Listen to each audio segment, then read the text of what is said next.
Chapter 1749. After obtaining Ignir's power, Naz's strength had really skyrocketed to a level that even Noah had to treat with caution. He was at the top of the 5-digit level, and even close to the 4-digit level. That level of power was enough to threaten Noah. After all, if he only used strengthening magic, although Noah could obtain a physical ability comparable to a 5-digit level, it was at best a physical ability. Under such circumstances, compared to Naz, who was infinitely close to the 4-digit level, Noah would undoubtedly be weaker.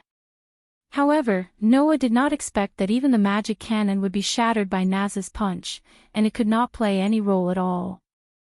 It was conceivable how powerful Naz was now. Although he kept saying that he could not completely control Ignir's power, Naz might not have realized that as the battle progressed, he was becoming more and more proficient in controlling his current power. If this continued, perhaps Naz would be able to completely control Ignir's power in the future. At that time, Naz was likely to directly break through to the 4-digit level. "You're really powerful, Naz." In Noah's surprise, Naz, who had shattered the magic light beam with one punch, rushed toward Noah with an indomitable momentum. The flames on his fist surged wildly, making Noah feel a sense of alarm. "Hiya hiya!" In the midst of the violent roar, Naz's figure was like an exploding rocket, and he rushed above Noah's head. His fist, which was surging with surging flames, seemed to be roaring, and turned into an overwhelming punch, waving at Noah's body like a storm. All the space in his field of vision was occupied by the overwhelming flaming fist shadows. The dark and deep eyes were rendered as sparkling as gemstones by the color of the flames. Looking at the curtain of fists that shrouded him like a storm with a faint dragon-like roar, Noah took a deep breath, and the magic power in his body surged out like a surging river. Clang! On Noah's pair of arms, the electric line-like magic lines flashed with an unprecedentedly bright light. Noah directly raised his arms and faced the overwhelming flaming fist shadows. He also waved his fists rapidly, not to be outdone. Bang bang bang bang bang. Amidst the muffled sounds, the fists carrying flames and the fists carrying strong winds constantly collided with each other, causing circles of shock waves to shake the air. Every time they collided, cracks that were nearly half a meter deep would appear where Noah's feet were on the ground, causing the ground to sink layer by layer. After obtaining Ignir's power, Naz used the Dragon Slayer magic like a real dragon. Every punch made Noah feel a sense of heaviness. However, despite the heaviness, Naz's punches were not to the point where even Noah couldn't take them. Coupled with his superb perception ability, Naz's seemingly stormy punches, in fact, the trajectory of each punch was clearly fed back to Noah's mind. As a result, Noah just kept punching like Naz, relying on his god-level physical ability to take on each punch. Sure enough, it still doesn't work. Naz was not surprised by Noah's impregnable defense. Although he had obtained Ignir's power, no matter how powerful Ignir's power was, it was still weaker than Akanalia's. As for Noah, he was someone who could even defeat Akanarolia. Therefore, from the beginning, Naz knew that obtaining Ignir's power only gave him the qualifications to challenge Noah. It was not a trump card that allowed him to defeat Noah. So, how could he defeat Noah? Naz didn't consider this at all. "Because, I'm already burning." With a low shout, Naz suddenly withdrew his fist, and the overwhelming flaming fist shadows that shrouded Noah condensed together at lightning speed, converging on Naz's raised fist. "Take this." The flaming fist that gathered all of Naz's power burst out, stirring up a circle of flame ripples. It was like a meteor that was spraying flames. With a thunderous momentum, it heavily hit Noah's chest. "Come on." A burning desire to fight finally surged in Noah's eyes. Vast demonic power surged from within his body. His fist was also lifted, and suddenly met the fire fist that was explosively coming towards him. Boom! A heavy muffled sound that made people's eardrums hurt resounded. A terrifying shockwave mixed with boiling hot waves of fire, like an exploding hurricane, suddenly shook in all directions. The terrifying impact constantly acted on the ground, causing the mountain to tremble. The ground seemed to be collapsing as it continued to sink. For a moment, the rocks cracked, the gravel splashed, the waves of fire surged, and the wind blew wildly. The entire peak of the mountain was like an erupting volcano. The fiery red pillar of chi soared into the sky, directly piercing the clouds in the sky and dispersing them. It wasn't until a long time later that the flame pillar that soared into the sky subsided little by little, slowly shrinking back to the top of the mountain. And the huge rocks that burst out from the top of the mountain rolled down the steep slope of the mountain with great momentum in the direction of the foot of the mountain. As for the top of the mountain, most of it had already melted, becoming like a candle with only half of it left. It looked very frightening. The billowing waves of fire were still surging there, rendering the entire mountain into a flaming mountain, which was extremely shocking to the eyes. Huff, huff, ha, ha, in the center of the sea of fire, Noah and Naz were facing each other at a distance. One was calming his breathing, while the other was gasping for air. Upon closer inspection, whether it was Noah or Naz, one of their arms seemed to have been scratched with several wounds, and blood was flowing out. Bursts of stinging pain hit Noah and Naz's minds. However, the two of them seemed to feel nothing. They looked at each other, and a smile suddenly appeared on their faces. "You're really strong, Noah." Naz smiled very excitedly. "Even with the power that Ignir left for me, there's no way I can win against you at once. You're really powerful." "Same here, Naz." Noah shook off the blood on his arm and looked at Naz very seriously. "Although you're using Ignir's power, you're able to fully utilize such a powerful power without suffering any of the side effects. This proves that you yourself also have the potential to reach this realm. Naz, you're really amazing." At this point, Noah's eyes flashed. "So, next, I'm going to use all my strength." As soon as he finished speaking, a small silver sword fell into Noah's hand in a flash. Seeing this, Naz's pupils suddenly shrank. "Cold Steel Queen, the holy sword that slays demons and demons, turn into a sword of steel and bestow me with divine power. In the incantation written in Elvish, a brilliant white light bloomed from Noah's hand. The Elvish device, which had the shape of a silver holy sword, suddenly appeared in Noah's hand in a burst of dazzling light particles. Noah held it tightly. "It's time to decide the winner. Naz." Noah raised the holy sword in his hand and pointed at Naz from afar. "Next attack. I'll knock you down." Hearing this, Naz clenched his fist, and the corners of his mouth curled up little by little. Immediately, an unprecedentedly hot flame burst out from Naz's body. "Just what I want." The flame that released heat that could melt the earth was like a whirlpool that spun on Naz's fist. The magic power that was as ferocious as a Tyrannosaurus Rex burst out from Naz's body like a flood. In the blink of an eye, it condensed into a huge fire dragon. The huge fire dragon roared behind Naz, stirring up rolling sound waves that turned into an impact wind. It expanded continuously and annihilated the surrounding burning sea of fire. One side was holding the holy sword that shone with a brilliant white light. The other side was holding the swirling flame like a whirlpool. In the next second, Noah and Naz burst out at the same time, turning into a white comet and a red meteor. Absolute sword skill. Form 4 Flame Slash. Dragon Slayer Mystery. Fire-type Red Lotus Phoenix Sword. After a while, the white comet and the red meteor quietly collided. Chapter 1750. In Magnolia, the people were still going on as usual, displaying the liveliness of a city. On the busy streets, people were chatting with each other amidst the commotion. It felt like a market. At a certain moment, a strange phenomenon occurred. Rumble, the ground suddenly trembled for no reason, causing the residents of Magnolia to panic on the streets. What's going on? What's going on? Is it an earthquake? People were panicking on the streets, but they didn't know what to do. They didn't know what to do. However, the earthquake left as quickly as it came. After a minute, the trembling ground began to calm down slowly, and the residents of Magnolia heaved a sigh of relief. Thank goodness it was just an ordinary earthquake. Yeah.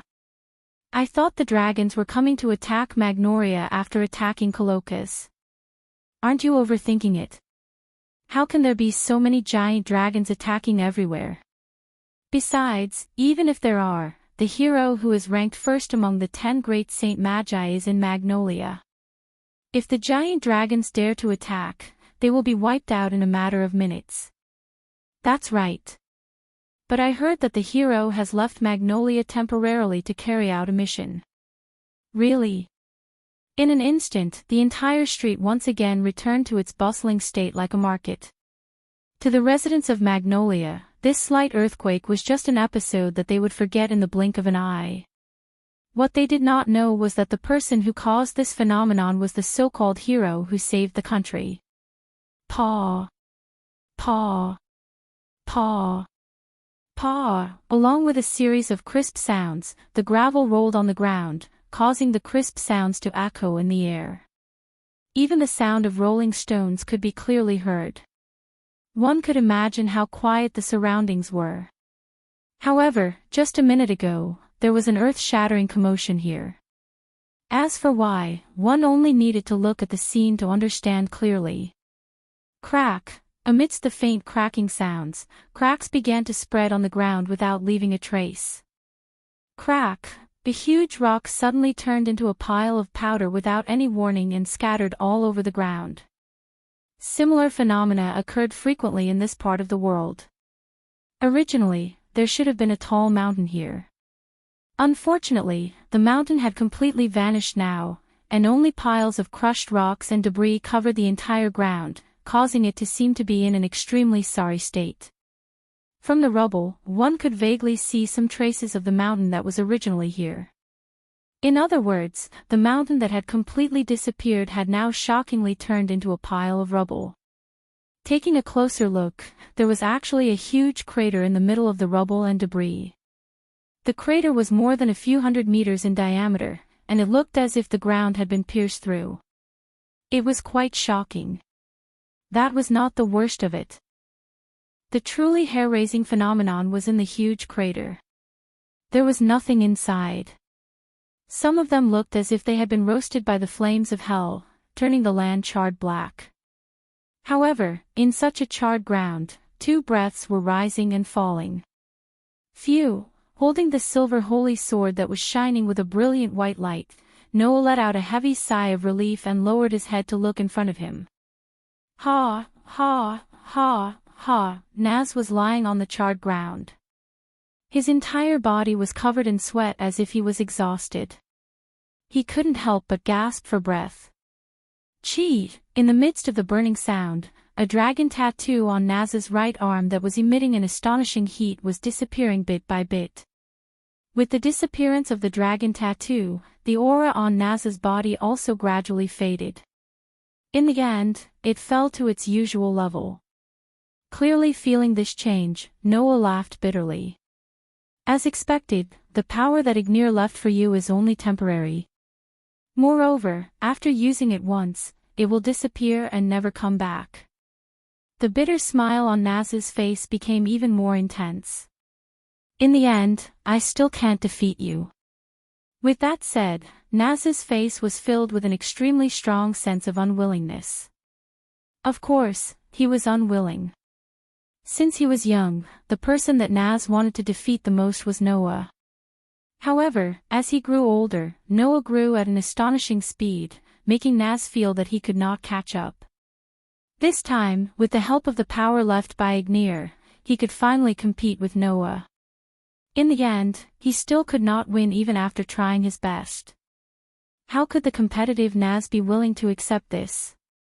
However, while he was unwilling, Naz also felt a kind of joy from the bottom of his heart. That was the satisfaction that could only be felt after fighting with all his strength. Perhaps, everyone thought that Naz was just a person who did not admit defeat.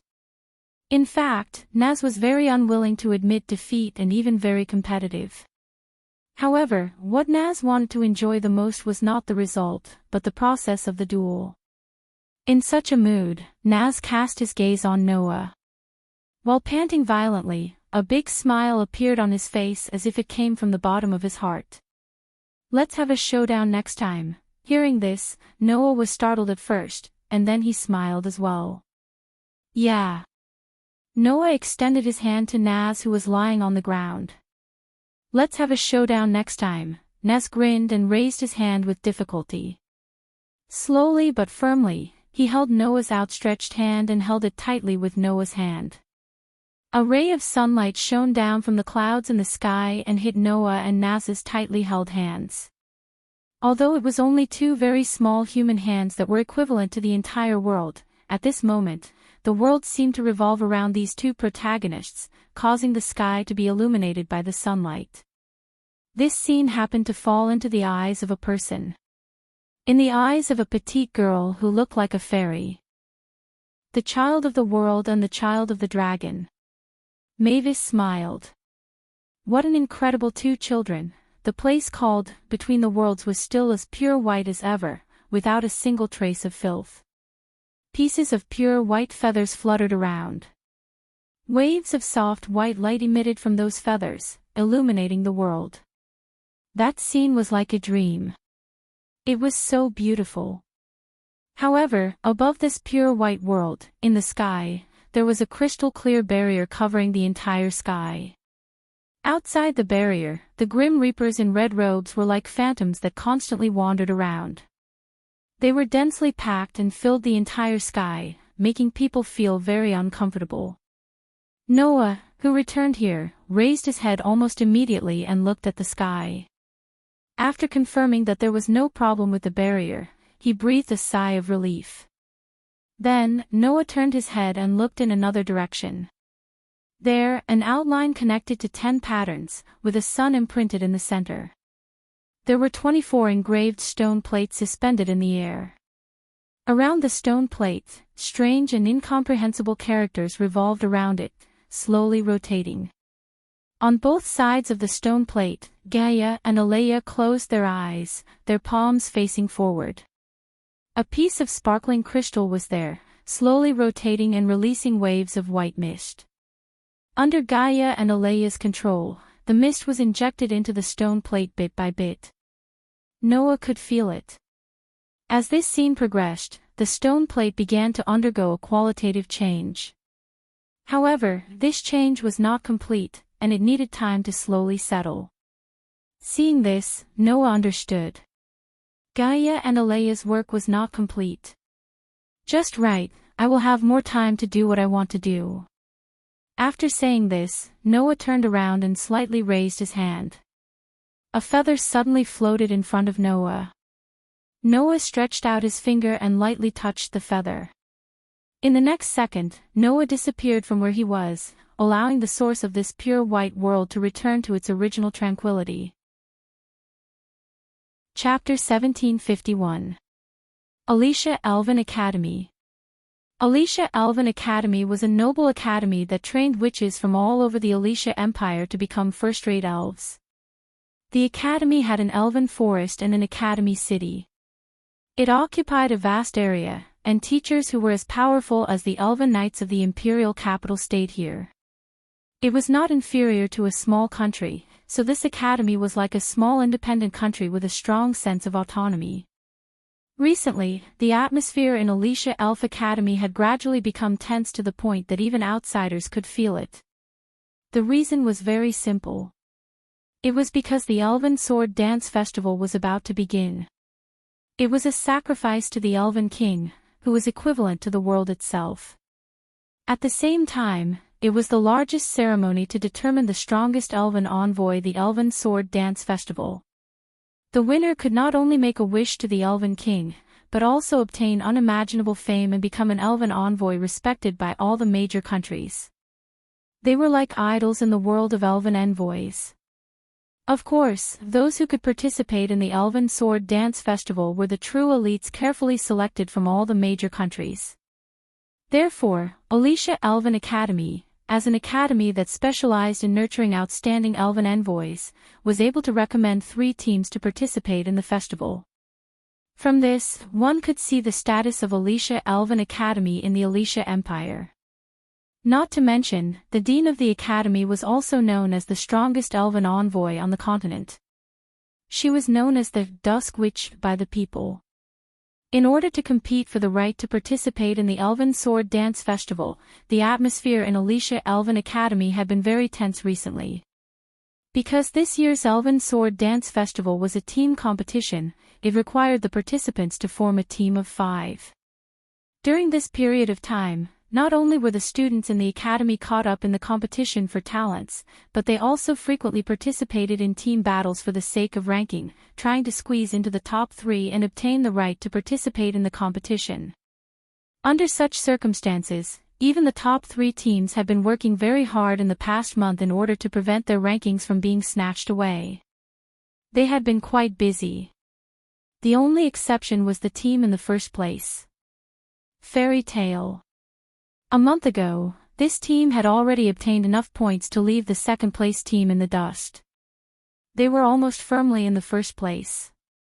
Therefore, a month ago, Fairy Tale announced that they were giving up on all of their upcoming ranking matches. Each of their members took a month off to visit their families and report the good news. In fact, after an entire month of chasing, the second-place team still hadn't caught up to Fairy Tale's score and was unable to squeeze into first place. Of course, it wasn't a real kill, but a social kill. Forget it. I've indeed seen that you're more energetic than anyone else. I'm just here to report to you, lest the Great Witch really thinks that I've escaped. Noah pursed his lips and asked. Oh, right. Are the others back? Your harem members? Grey Vaz replied half-heartedly. No, none of them are back yet. But they should be back soon. So, if you want to harm someone, you'd better take advantage of this period of time to get it done. But remember, don't get anyone pregnant. Otherwise, I won't be able to explain it to the nobles. Although Noah really wanted to refute Grey Vaz's words, he knew that it would only give Grey Vaz more opportunities to tease him. Thus, he suppressed his urge and sighed.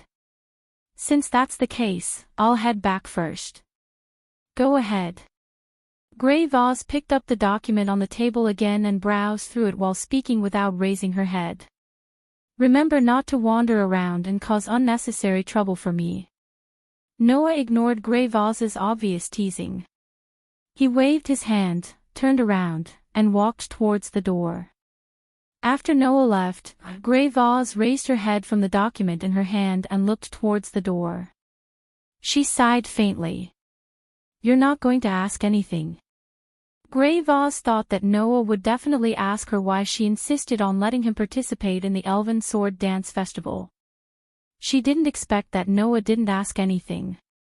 Should I say that you're considerate? Or that you're too indifferent? Grey Vaz laughed self-deprecatingly. But you're my hope now. I can only rely on you, kid. On the other hand, Noah, who had just left the dean's office, walked along the corridor of the academy and attracted a lot of attention. Quick! Look! That male elf is back. It's true. It wasn't easy for me to not have to worry about being tainted. What should I do now? Yeah, but don't you think that he's actually very handsome? Well, a little bit. If I'm tainted by him, I think it's not bad. All of a sudden, all sorts of unscrupulous conversations could be heard from the surroundings. Noah had a feeling that he hadn't felt in a long time. These young ladies are still so pure. Noah, who felt that he hadn't felt this way for a long time, must be sick in the head. But, it's still better than being treated as a pure pervert. Noah walked out of the school building with such a strange feeling. He entered the courtyard and returned to his room in the dormitory of the Crow class. However, a series of noises could be heard from the room and attracted Noah's attention. Chapter 1752. A melodious hum faintly sounded from the door and entered Noah's ears. Noah raised his eyebrows and began to mutter in his heart. Isn't she already back? Only a pure witch could become an elf envoy. Thus, in this elven academy, Noah was the only male. However, in the dormitory of the elven academy, two people shared a room. Thus, of course, Noah also had his own roommate. Since there was movement in Noah's room, there was no doubt that this roommate had returned. At that moment, Noah's eyes turned slightly, and he quietly opened the door and slipped in. Ha ha ha ha! As soon as he entered the room, the hum became clear and gave a warm feeling. Listening carefully, the melodious hum sounded from the kitchen. Noah quietly slipped to the kitchen door and looked inside. In the kitchen, a young girl wearing an Alicia Elven Academy uniform and an apron was humming a song while cutting ingredients skillfully. Her light golden hair swayed gently, and she seemed to be in a good mood. At first glance, Linley, who was busy in the kitchen, simply looked like the most virtuous housewife. She was full of wife strength and made people have a good impression of her.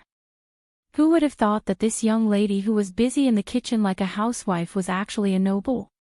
Furthermore, there was a maid who was supposed to stay in the kitchen and be busy with household chores by her side. However, Linley didn't think that these household chores were the work of a servant. Not only did she do it herself, she even took over all the work of her maid. When he thought of the subtle relationship between Linley and Carol, Noah had a feeling of wanting to complain but didn't know where to start. After looking around the room, Noah realized that there was something wrong with the room. The maid, who was supposed to be cooking in the kitchen, was lying on the sofa at this moment. She was sleeping soundly. She turned over and mumbled as if she was in a dream. Miss. I'm really hungry. Is the meal not ready yet? Noah wanted to say it again, but he didn't know where to vent his disgust. Sure enough, this world was full of all kinds of inconceivable phenomena. After leaving this thought, Noah turned his gaze to Linley, who was humming in a good mood and cooking in the kitchen with skillful methods. A mischievous impulse welled up in his heart. Thus, Noah deliberately approached Lynn Silei with footsteps that would not make any sound. When he arrived behind Lynn Silei, he blew a breath of air into Lynn Silei's delicate little ear. Ah! Lynn Silei's shoulders trembled violently, and her ears turned red. She was startled. Noah quickly dodged to the side. Almost at the same time, Linley turned around abruptly and looked behind her. In the end, she didn't see anything. Ha! Lynn Silei was slightly startled. Her clear and sparkling eyes that were like gemstones were filled with deep confusion. No one. Noah, who was hiding behind Linley, calculated the timing and dodged to the side again. At this moment, Linley turned around again with a trace of doubt. Facing the kitchen, she muttered. Is it the wind? But the wind seems to be hot. Saying this, Linley gently touched her burning ears, her pretty face slightly red as she snorted. What an annoying wind! Hearing this muttering, Noah couldn't help but laugh. Why didn't he realize before that this prideful missy was actually so cute? However, the more he thought about it, the stronger Noah's mischievous mood in his heart became. Thus, Noah once again moved his head closer and blew a breath into Linley's other ear. Ah! Linley let out a cute cry. Her other ear quickly turned red, and her slender shoulders trembled even more intensely than before. Noah immediately dodged to the side again. Noah's timing was very good. Therefore, just as she turned her body, Lynn Silei immediately turned around and looked behind her. Who is it? Lynn Silei's pretty face flushed red as she looked around and shouted in a panic. Caw! Carol! Is it you? Noah, who was still hiding behind Lynn Silei, snickered as he watched Lynn Silei fall into a state of panic. He couldn't help but move his head closer to Lynn Silei's ear, preparing to blow another breath of air on that little ear that had turned red. Unfortunately, this time, an accident that even Noah didn't expect happened. Not knowing if it was because she finally noticed the abnormality behind her, or if it was unintentional, Linley suddenly turned her head. Moreover, she turned her head in the direction where Noah was moving closer to Linley's ear. As a result, one moved his head forward, while the other turned his head back, causing their faces to meet in an instant. The next moment, chirp, accompanied by an extremely soft sound, Noah and Linley opened their eyes wide at the same time. Noah looked at Linley's delicate face that was close at hand, and felt the faint softness from her lips. He was really stunned on the spot. "Oh." Linley subconsciously called out, but because her lips were firmly blocked, she could only make a vague moan. Although it was purely an accident, it couldn't erase a fact. That was, at this moment, Noah and Linley were indeed kissing by coincidence. In a mouth-to-mouth manner. Time seemed to have paused at this moment, causing Noah and Linley to both open their eyes wide, looking at each other's face that was close at hand, and began to tremble inside. Not knowing how long this scene lasted, Noah and Linley finally reacted at the same time. As if shocked, Noah and Linley suddenly separated and stepped back at the same time. "You." Linley covered her mouth with one hand, while the other hand pointed at Noah, trembling uncontrollably. Her pretty face quickly turned red at a speed visible to the naked eye, and tears began to appear in her eyes. You, I. Noah stuttered, which was rare, and finally, said such a sentence. "I didn't do it on purpose." However, this statement, in the current situation, couldn't be considered an explanation at all. For Noah, he just had the idea of playing a prank by chance, and it was considered a whim. Normally, he wouldn't do this at all. To Lincilii, this rich young lady had her first kiss taken away for no apparent reason. All of a sudden, an unprecedented sense of shame surged in Linley's heart, causing her pretty face to turn red, and tears to appear in the corners of her eyes. However, her body was suffused with a phosphorescent divine power. Seeing this, Noah shouted in his heart, "Oh no!" Then, Linley exploded. A gust of cold wind mixed with ice particles suddenly blew from the entire kitchen, rolling to the surroundings. The utensils, ingredients, and cooking utensils in the kitchen were all swept into the cold wind. First, they were frozen into ice, and then like blunt weapons, they flew in all directions under the raging cold wind. Noah hurriedly dodged the incoming blunt weapons, and shouted at Linley. "Wait! Calm down!" Unfortunately, Linley was covering her mouth with a red face, squatting on the ground with tears in the corners of her eyes. She didn't hear Noah's voice at all. Of course, the chaotic Linley didn't hear anything, but that didn't mean that others didn't hear anything either. Such a big commotion in the kitchen was enough to wake Carol up. Miss. Carol ran into the kitchen in a panic.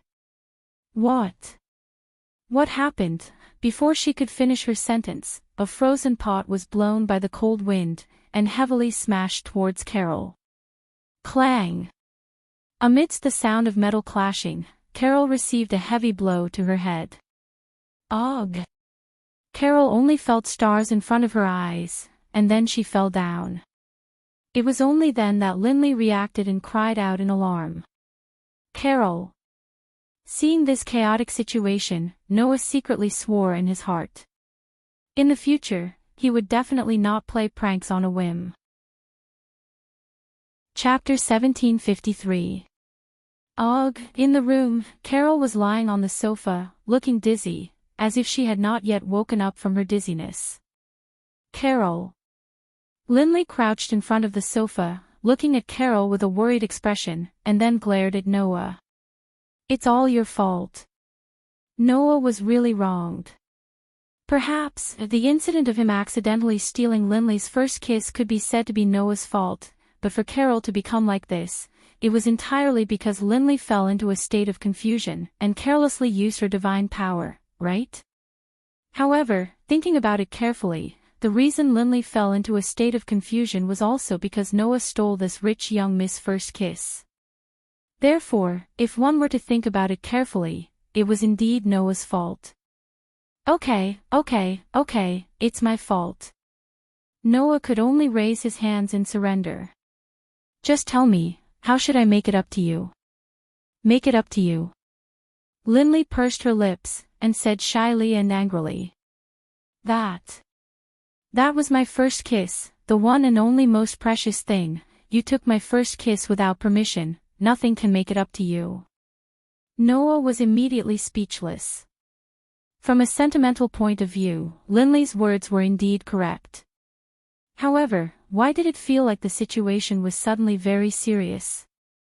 Of course, the one who benefited was Noah. Noah did not lose anything, and even gained, so he had no right to speak. At that moment, Noah could only say so. Then what do you want?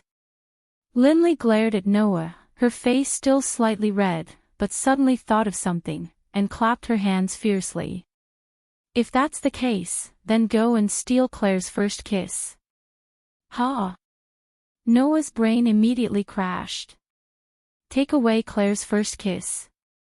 What kind of situation was this? Are you sure you've calmed down? Noah could only force out such a sentence. What's the point of stealing Claire's first kiss? Because I'm the only one who lost my precious first kiss. Isn't that unfair? Lynn Siley said indignantly. That would be letting Claire off too easily. That's why you have to steal her first kiss. That way, Claire and I will be even. What kind of logic was this? No, at least no one knew what Linley was thinking. To put it simply, this rich young miss who viewed Claire as her sworn enemy must have thought that she had lost her first kiss while Claire still had her precious first kiss. That was why she suddenly said this, right? But isn't there something wrong with the comparison? I don't know what the point of doing this is. Noah rubbed his forehead and said directly. So, please allow me to refuse. You actually dare to refuse the order of the daughter of the Lorenfrost family. Linley's gaze towards Noah became more and more unfriendly. How dare you, and how irresponsible you are. Oh. Noah raised his eyebrows and said with a smile that wasn't a smile. In other words, you want me to take responsibility. Who wants you to take responsibility? Generally speaking, this had long surpassed the category of good. However, Linley said with some pride, as if it was a matter of course. The daughter of the Lorenfrost family will not treat her servants badly. As a noble, helping the people around her is a matter of course. Although it was such a matter, that was your maid, helping her wash clothes and cook was a matter of course. Noah resisted the urge to complain and spread his hands. Nobles are really amazing, I can only express admiration. It's good that you know. Linley nodded proudly, turned around, and just as she was about to enter the kitchen, she paused. Immediately, Linley turned her head with a slightly red face, and glared at Noah. Remember what happened today, and in the future, don't blow into my ear. Leaving this sentence, Linley went straight into the kitchen, her pair of ears turning red. Seeing this, Noah scratched his cheek and muttered in his heart as if he had understood something. Could it be that the ear is Linley's sensitive point? Why did he suddenly feel like he had discovered something big enough to be silenced? That must be an illusion, right? Must be. It didn't take long for Linley to finish preparing the meal. However, Carol was already asleep and did not get up. Lynn Siley didn't disturb Carol's rest. She put down the food she had prepared and planned to heat it up for Carol when she woke up before giving it to her. Linley also prepared a portion for Noah. This surprised Noah. Noah thought that Linley already held a grudge against him. Now it seemed that this girl was indeed a good person. Of course, on the surface, Linley said so. It's just convenient. I didn't make it especially for you. This sentence, no matter how he heard it, sounded arrogant. Noah did not untactfully expose her, it was already good enough to have something to eat. The meal Linley prepared was an ordinary stew. Moreover, it tasted better than many of the chefs in high-class restaurants. Noah could not help but eat 2 more mouthfuls, and did not stop until his stomach was full. Looking at Noah eating so enthusiastically, Linley seemed to be a little happy. Suddenly, Linley asked, "Do you have any wishes that you want to fulfill at the Elven Sword Dance Festival?" Chapter 1754. Do you have any wish that you wish to fulfill at the Elven Sword Dance Festival? The sudden question made Noah, who was enjoying his meal, pause in his actions. He raised his head and looked at Linsley in confusion. "Why are you suddenly asking such a question?" "Because I find it unbelievable," Linsley said straightforwardly. "Undoubtedly, you are the only male elven envoy, and you have the same sword dance as Renasubble. Your strength is outstanding, and your contracted elven envoy is also a humanoid elf of the highest level. You are blessed in all aspects, but I have never heard of an existence like you on the continent. Logically speaking, with your uniqueness, you shouldn't have been able to hide until now." In fact, this was one of the reasons why Gray and Vaz were surprised by the appearance of a male elven envoy like Noah. As the only male elven envoy other than Solomon, Noah had too many reasons to be the focus of the entire Ordesia Empire, and even the entire continent. However, he was only discovered at this age. This was truly unbelievable. If it is because you have the same nature as the Demon King and have been hiding your identity to avoid suspicion, then it is understandable. But if that is the case, why would you suddenly appear in this academy and not hesitate to reveal your identity? Linsley said confidently. "Thinking about it this way, I can only think of a reason why you did not hesitate to reveal your identity to participate in the Elven Sword Dance Festival. Since you did not hesitate to reveal your identity to participate in the Elven Sword Dance Festival, you must have a wish that must be fulfilled, right?" Under normal circumstances, Linsley's statement could not be said to be wrong. It was a pity that Linley didn't know that Noah hadn't been hiding his identity all this while. The reason why he didn't reveal his sensitive identity as a male elf to the world was entirely because he hadn't lived in this world before. Not to mention, before coming to this world, Noah was not even an elven envoy. It was only after he came to this world and met Gray and Vaz that he absorbed a bit of Gray's divine power that he obtained the qualifications to become an elven envoy. Only Noah knew about this. Even Gray and Vaz, who had led him to the door of the elf messenger, didn't know about this. Therefore, Linsley naturally could not guess this reason. "Actually, I really don't have any special wishes that I want to fulfill." Noah hesitated for a moment, and finally revealed the inside story. "I participated in the Elven Sword Dance Festival because of 2 reasons. 2 reasons? Linsley asked curiously. "What 2 reasons?" "One of the reasons is that I met Grey Vaz by chance. She provided me with some conveniences and taught me the skills of elves, so I agreed to participate in this Elven Sword Dance Festival," Noah said with a shrug. "The other reason, I think you should know, is because of Renasubble." At the mention of this name, Linsley couldn't help but have some longing in her eyes. It had to be said that Renasubble had a lot of charm and fame for the modern elven envoys. At least, Noah had never seen any elven envoys who didn't express heartfelt admiration and respect for the strongest sword dancer. Of course, Linsley was the same. It was because of this that Linsley found it even more unbelievable. "Why is a man like you so close to the idol of the shamans?" Linsley said with some envy and jealousy. "Undoubtedly, I'm just a pervert." "Who's a pervert?" Noah rolled his eyes. "Does being related to Renasubble mean that I have bad intentions?" "Allah. Are you trying to say that you're not a pervert?" Linsley glared at Noah, her pretty face blushing. You obviously stole my first kiss and breathed into my ear. You even did it twice. That's just an accident." Noah's mouth twitched, and he muttered in a low voice. Also, who knew that your ear is your sensitive point? Lindsay Lay looked over in confusion. What are you muttering over there about? Nothing. Noah sighed, and continued to eat while casually asking. Then, why are you participating in the Elven Sword Dance Festival? When these words came out of Noah's mouth, Lindsay Lay's expression froze, and she fell silent. Noah, who noticed the abnormality, glanced at Lindsay Lay, and changed the topic. Well, I'm just asking. If it's not convenient to say, then don't say it. Actually, it's not something that needs to be hidden. Lindsay Lay was silent for a while before sighing. I want to participate in the Elven Sword Dance Festival because I want to save my little sister. Little sister?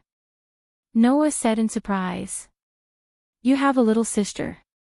To be exact, I have 2 little sisters. I'm the eldest daughter in the family, and the one I want to save is my second sister. Lindsay Lay's voice sounded a little sad. My second sister. Yusha is currently in a deep slumber, and she may never wake up. Noah frowned, put down the utensils in his hands, and looked at Lindsay Lay. Under Noah's gaze, Lindsay Lay smiled helplessly and explained. My younger sister, Yuria, was an excellent witch who was highly recommended by the Divine Rights Institute. But a few years ago, during a sacrificial ceremony for the Water Elf King, my younger sister made a mistake and angered the Elf King. She was imprisoned by the Elf King in a curse ice that would never melt. Hearing this, Noah's frown deepened. Was it the Elf King again? Claire's sister betrayed the Elf King, and caused the entire Ordesia Empire to suffer a devastating blow. Lindsay Lay's sister angered the Elf King, and her entire person was sealed in cursed ice that would never melt. In addition, the previous Elven War led to the reincarnation of the Dark Elf King, the birth of the Demon King, and the connection between Lyanna Subble and Noah. Why was there the shadow of the Elf King everywhere? Moreover, it wasn't anything good. As the ruler of this world, what kind of existence was the Elf King? While Noah was deep in thought, Lindsay Lay continued to explain. In order to save Yuria from the cursed ice, my father once recruited many excellent elven ambassadors of the Empire and asked them to try to break the ice, but it ended in failure. Since then, Yuria has been in a deep sleep, and it has been a few years now. After all, the ice cast by the Elf King wasn't something that human ambassadors could do anything about. So that's why you want to participate in the Elven Sword Dance Festival? Noah suddenly understood. Use the wish of the Elven Sword Dance Festival to save the child called Yuria. That's right. Lindsay Lay nodded vigorously. The winner of the Elven Sword Dance Festival can fulfill a wish. My wish is for the Water Elf King to grant forgiveness and release my sister Yuria. I see. Noah sighed. Then you're really similar to Claire in all aspects. Claire participated in the Elven Sword Dance Festival for her sister and to find out the truth behind her sister's betrayal. Lindsay Lay participated in the Elven Sword Dance Festival for her sister and to release her from the eternal ice. The two were indeed very similar in all aspects. Thinking of this, Noah silently swallowed the last piece of meat. Then, he looked up and gazed at Lindsay Lay.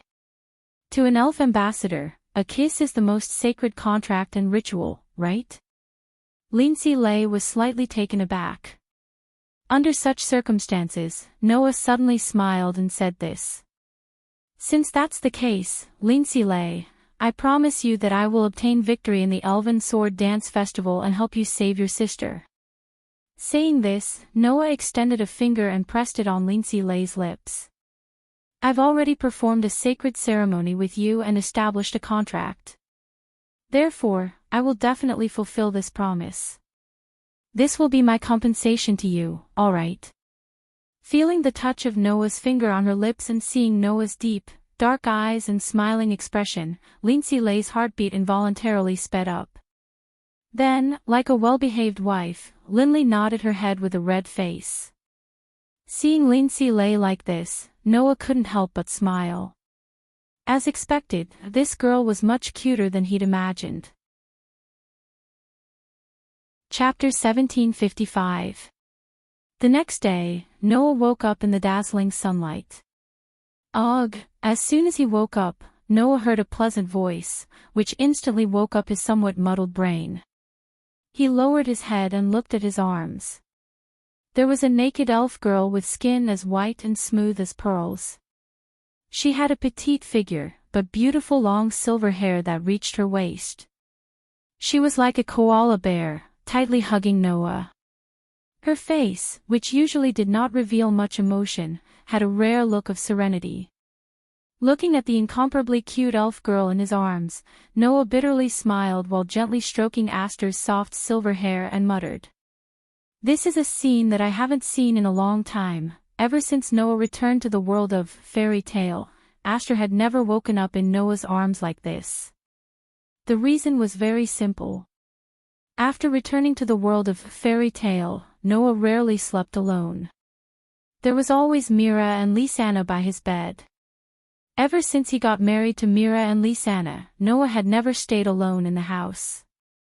Under such circumstances, Aster no longer came out to sleep with him. Perhaps it was because Noah had not slept alone for a long time, and had returned to this world that originally belonged to Aster. That was why Aster came out to sleep with him as usual. That was why her expression was so peaceful. Although sleeping without clothes is still something that people can't agree with. His words brought forth another voice. That is only the proof of the Holy Sword Fairy's dependence on you. You should be proud, my fated one. There was only one person who would call Noah that. Therefore, Noah looked to the side without any surprise. He saw that at the window, Athena was pulling open the curtain with one hand. Her coquettish snake eyes were looking at the elf forest in the distance. She seemed to be talking to herself. So this is the world where the elves live. What? Noah asked without leaving a trace. You don't like this world. Or rather, it's the opposite. Athena shook her head, her eyes fixed on the elven forest outside. After coming to this world, I feel like I've returned to my mother's body. Perhaps it's because I was reincarnated with reference to the existence of the Holy Sword spirits, so I can't help but feel a sense of belonging to this world. Isn't that a good thing? Noah smiled. You once ran against the world as the god of perverse Tao. Now that you feel a sense of belonging in this world, it proves that you have been accepted by the world once more. Theoretically speaking, the gods that were born from the stars should be in existence that is one with the world. As a god, even if they were to turn into a body that goes against the world, it would still be a joke that no one would dare to agree with. Athena said calmly, but then changed the topic. If it was in the past, I would definitely think that way. But after knowing about your existence, I finally understood the truth of the world and how narrow-minded I was in the past. I'm not that arrogant to talk about the truth of the world with you, the beloved child that was born from millions of worlds. Even your existence was formed from the fragments of the original world. Athena glanced at Noah. So, I'll admit to what you said. Noah couldn't help but laugh. Then, he gently hugged the naked elf girl in his arms, got up slightly, and looked at Athena. In that case, would you like to meet my companions? In other worlds, Aster and Athena didn't like to interact with others under normal circumstances. Even if it was Mila and Lisanna, it was the same. Apart from Noah, the others weren't elven users and didn't know how to interact with elves. The only one who could communicate with elves was the pure Magish G. Noah was the only male elven user, so he was an exception. Under such circumstances, Aster and Athena were able to interact with others to a certain extent because of Noah. They also had a strong sense of self. For elves who didn't have a strong sense of self and only had the intelligence of wild beasts, it was impossible for them to interact with beings that weren't Magish G, let alone low-ranked elves who didn't even have any intelligence. However, it was different in this world. Alicia Elven Academy didn't have much, but the number of elven users and elves was definitely not small. Therefore, interacting with elven users shouldn't be an unpleasant thing for Athena, who was an elf. Unfortunately, Athena still refused. Although I'm interested in the elven users of this world, I'd rather observe them one-sidedly than interact with them. Athena's beautiful snake eyes were filled with arrogance that hadn't been seen in a long time. Even if I'm no longer a goddess, I'm still an existence of the highest level among elves. I'm not inferior to the holy sword elves over there. That's why I don't want any random elven user to get close to me. After saying that, Athena's body turned into light particles and floated back to Noah's bedside. She then condensed into a platinum sword and laid down quietly. Seeing this, Noah couldn't help but feel helpless. However, Athena's words weren't wrong. Although elven users had the right to interact with elves, it was only a right. If any elven user could form a good relationship with a high-ranked elf, there wouldn't be so many elven users who could only form contracts with middle-ranked or low-ranked elves. Although Linley and the others were excellent elven users who could form contracts with high-ranked elves, it wasn't that easy to form a contract with a humanoid elf of the highest rank. At least, until now, other than himself, Noah had only seen two people who had formed contracts with high-ranked elves. One was Lillian Ashubal. The other was Grey Vaz. The former was the strongest sword dancer, the idol of all the witches in the continent. The latter was the strongest elven user, the peak of all elven users in the continent. Only these two had formed contracts with high-ranked elves. One could imagine how difficult it was to form a contract with a high-ranked elf. In addition, Athena was a goddess, so she naturally wouldn't bother to form a cheap exchange. Not to mention Athena, even Aster didn't have a good relationship with Linley and the others. They could only be considered acquaintances and were somewhat familiar with each other. And this was only because Linley and the others had interacted with Aster for a period of time, so it was difficult for them to gain Aster's recognition. From this, it could be seen how difficult it was to form a relationship with a high-ranked elf. Noah was able to obtain the contracts of the two highest-ranking elves. Furthermore, one of them had sworn an oath with him for eternity, while the other was his authority, and it was almost impossible for her to betray him. This could really be said to be a blessing of 3 lifetimes.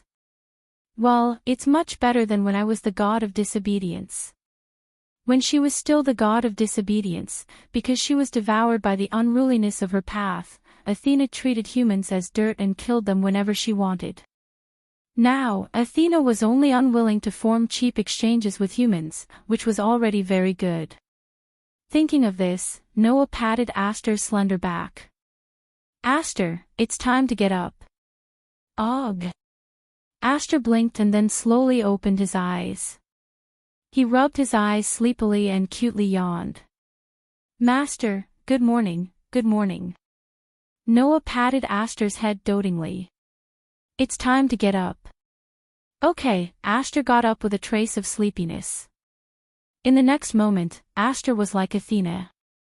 Amidst a burst of light particles, he turned into a small silver sword and quietly laid in front of Noah. As expected, it's hard to form a relationship with a high-ranked elf. Noah had no choice but to leave such a comment. Wearing the only male uniform in the Elven Academy, Noah came out of his bedroom and went to the living room. As soon as he opened the door, the aroma of black tea wafted into Noah's nose. Noah's eyes couldn't help but brighten. Oh, it smells good. Is there a share for me? As soon as he said this, several intense gazes landed on Noah's face, causing Noah to be stunned.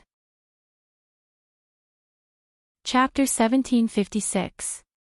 Only now did Noah notice. In the living room, at a small round table, 4 girls were sitting opposite each other, holding cups of black tea in their hands. There were some refreshments on the table in front of them, as if they were having a tea party.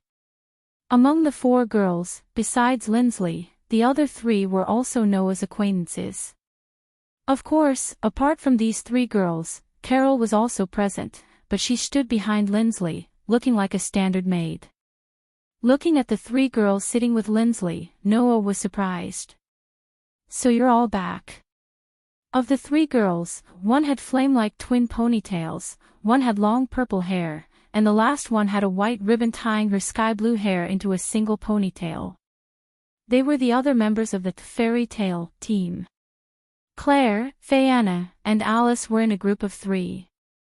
"So slow," Claire said in a petulant manner, as if she was throwing a tantrum. "Even if we haven't resumed our lessons, you've slept for too long. However, in order not to disturb your rest, we temporarily held a tea party here." Fayanna smiled mischievously. "Of course, boys have a lot of trouble in the morning. I know about this. I hope I didn't disturb you. Boys have a lot of trouble in the morning." Alice frowned, looking at Noah with some confusion.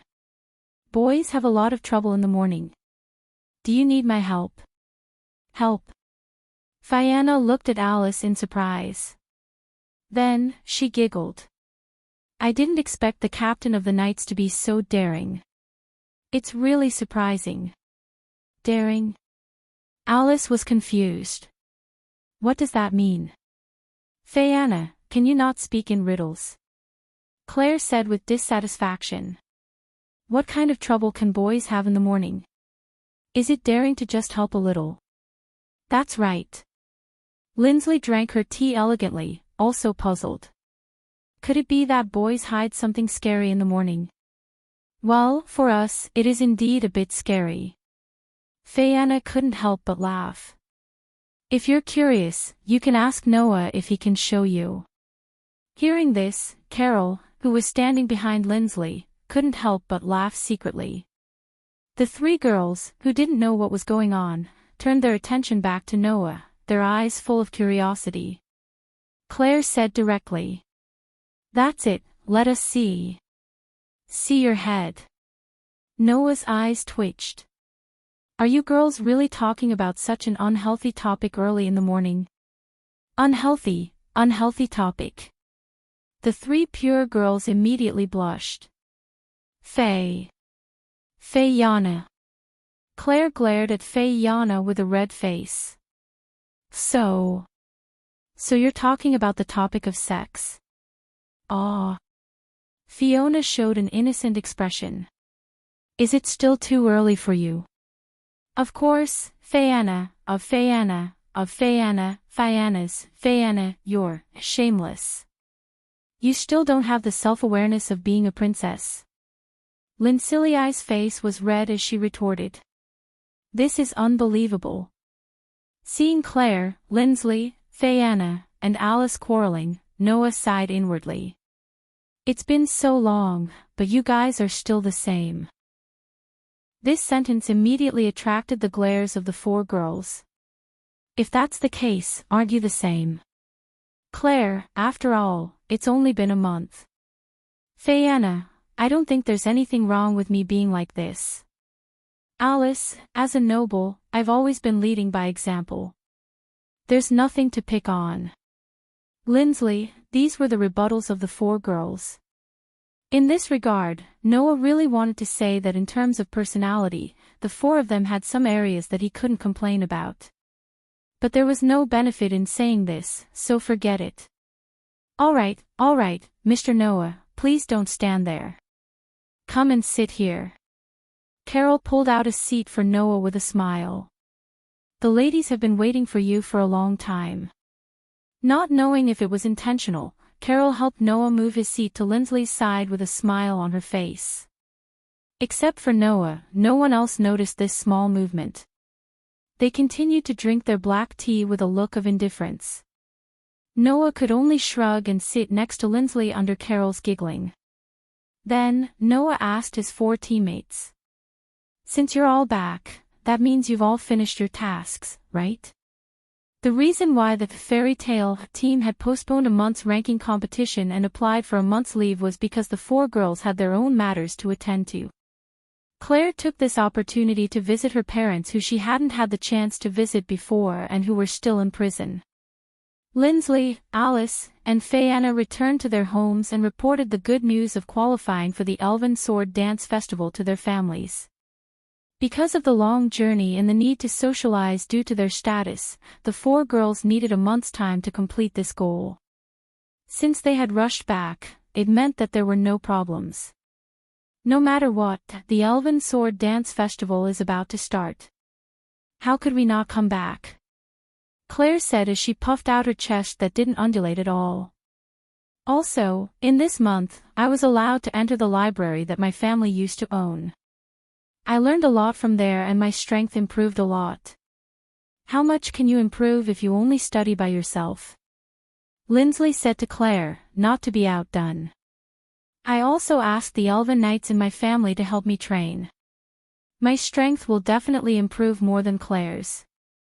I also retrained my skills a little, Alice said with a serious expression.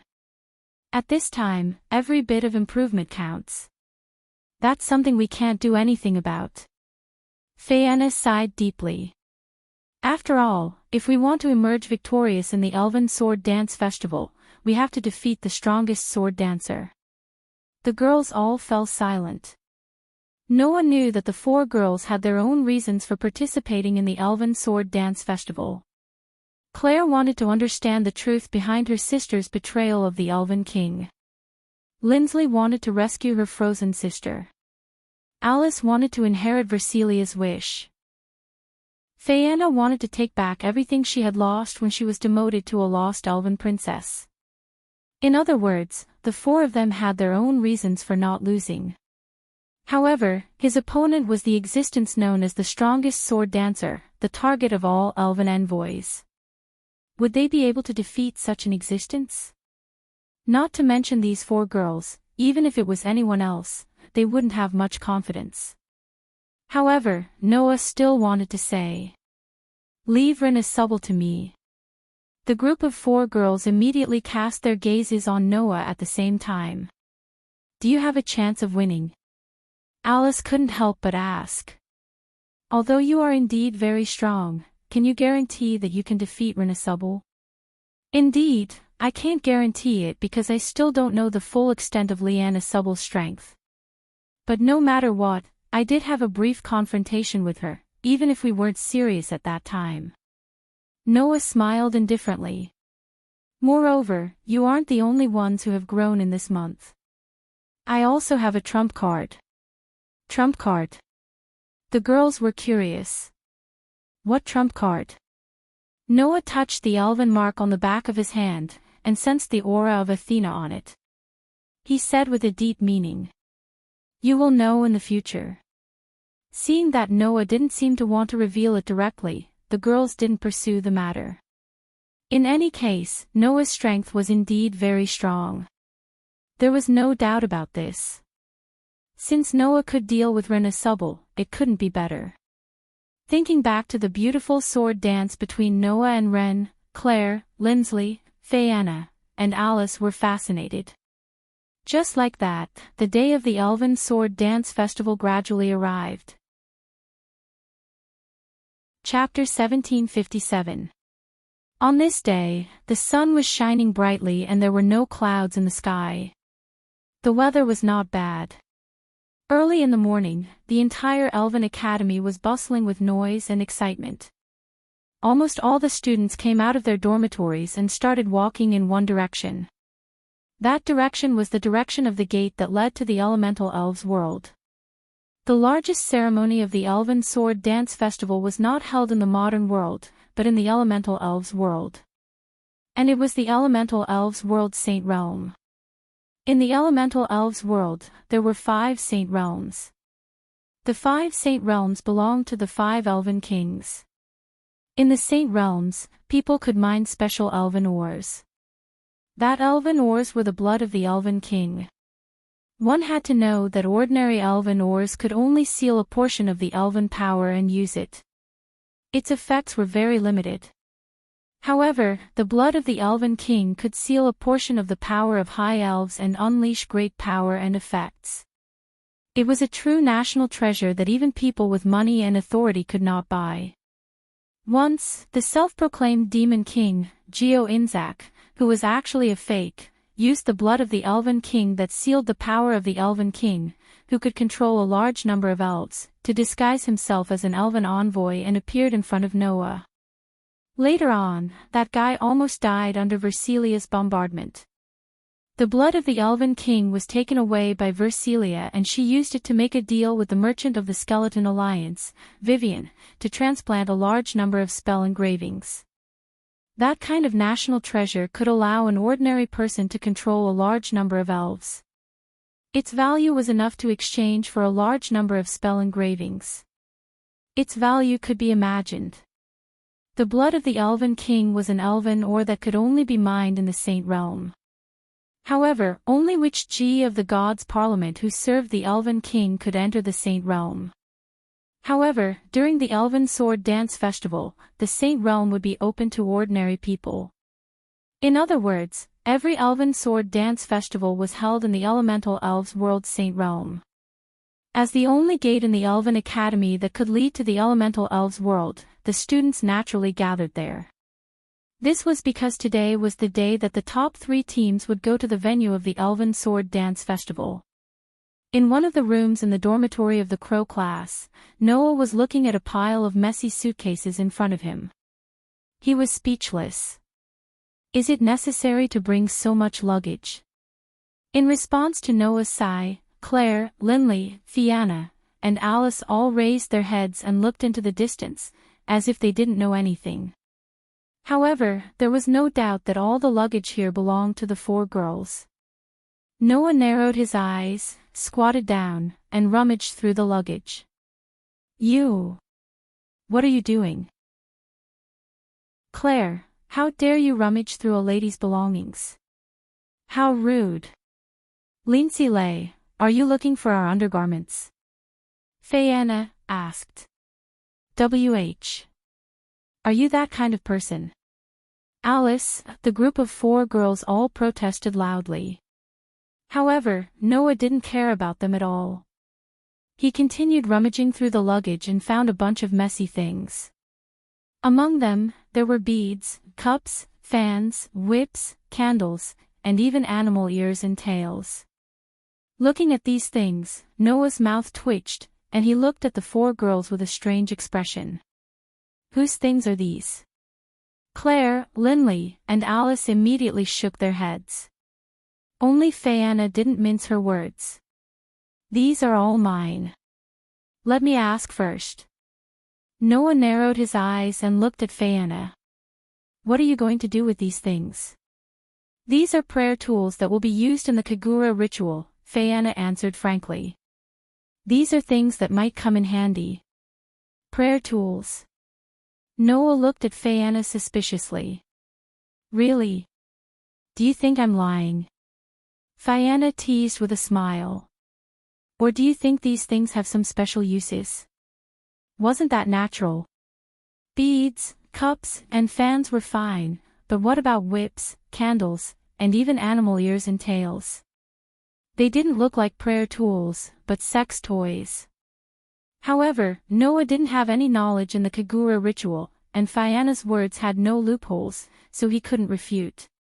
So, Noah had no choice but to put those things back into the box, and took out a large number of dolls from another box. That's mine.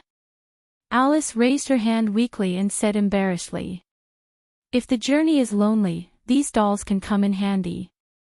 If the journey is lonely, they can come in handy. What are you going to do with these dolls? If you really feel lonely, borrowing the so-called prayer tools from Fianna should be more useful, right?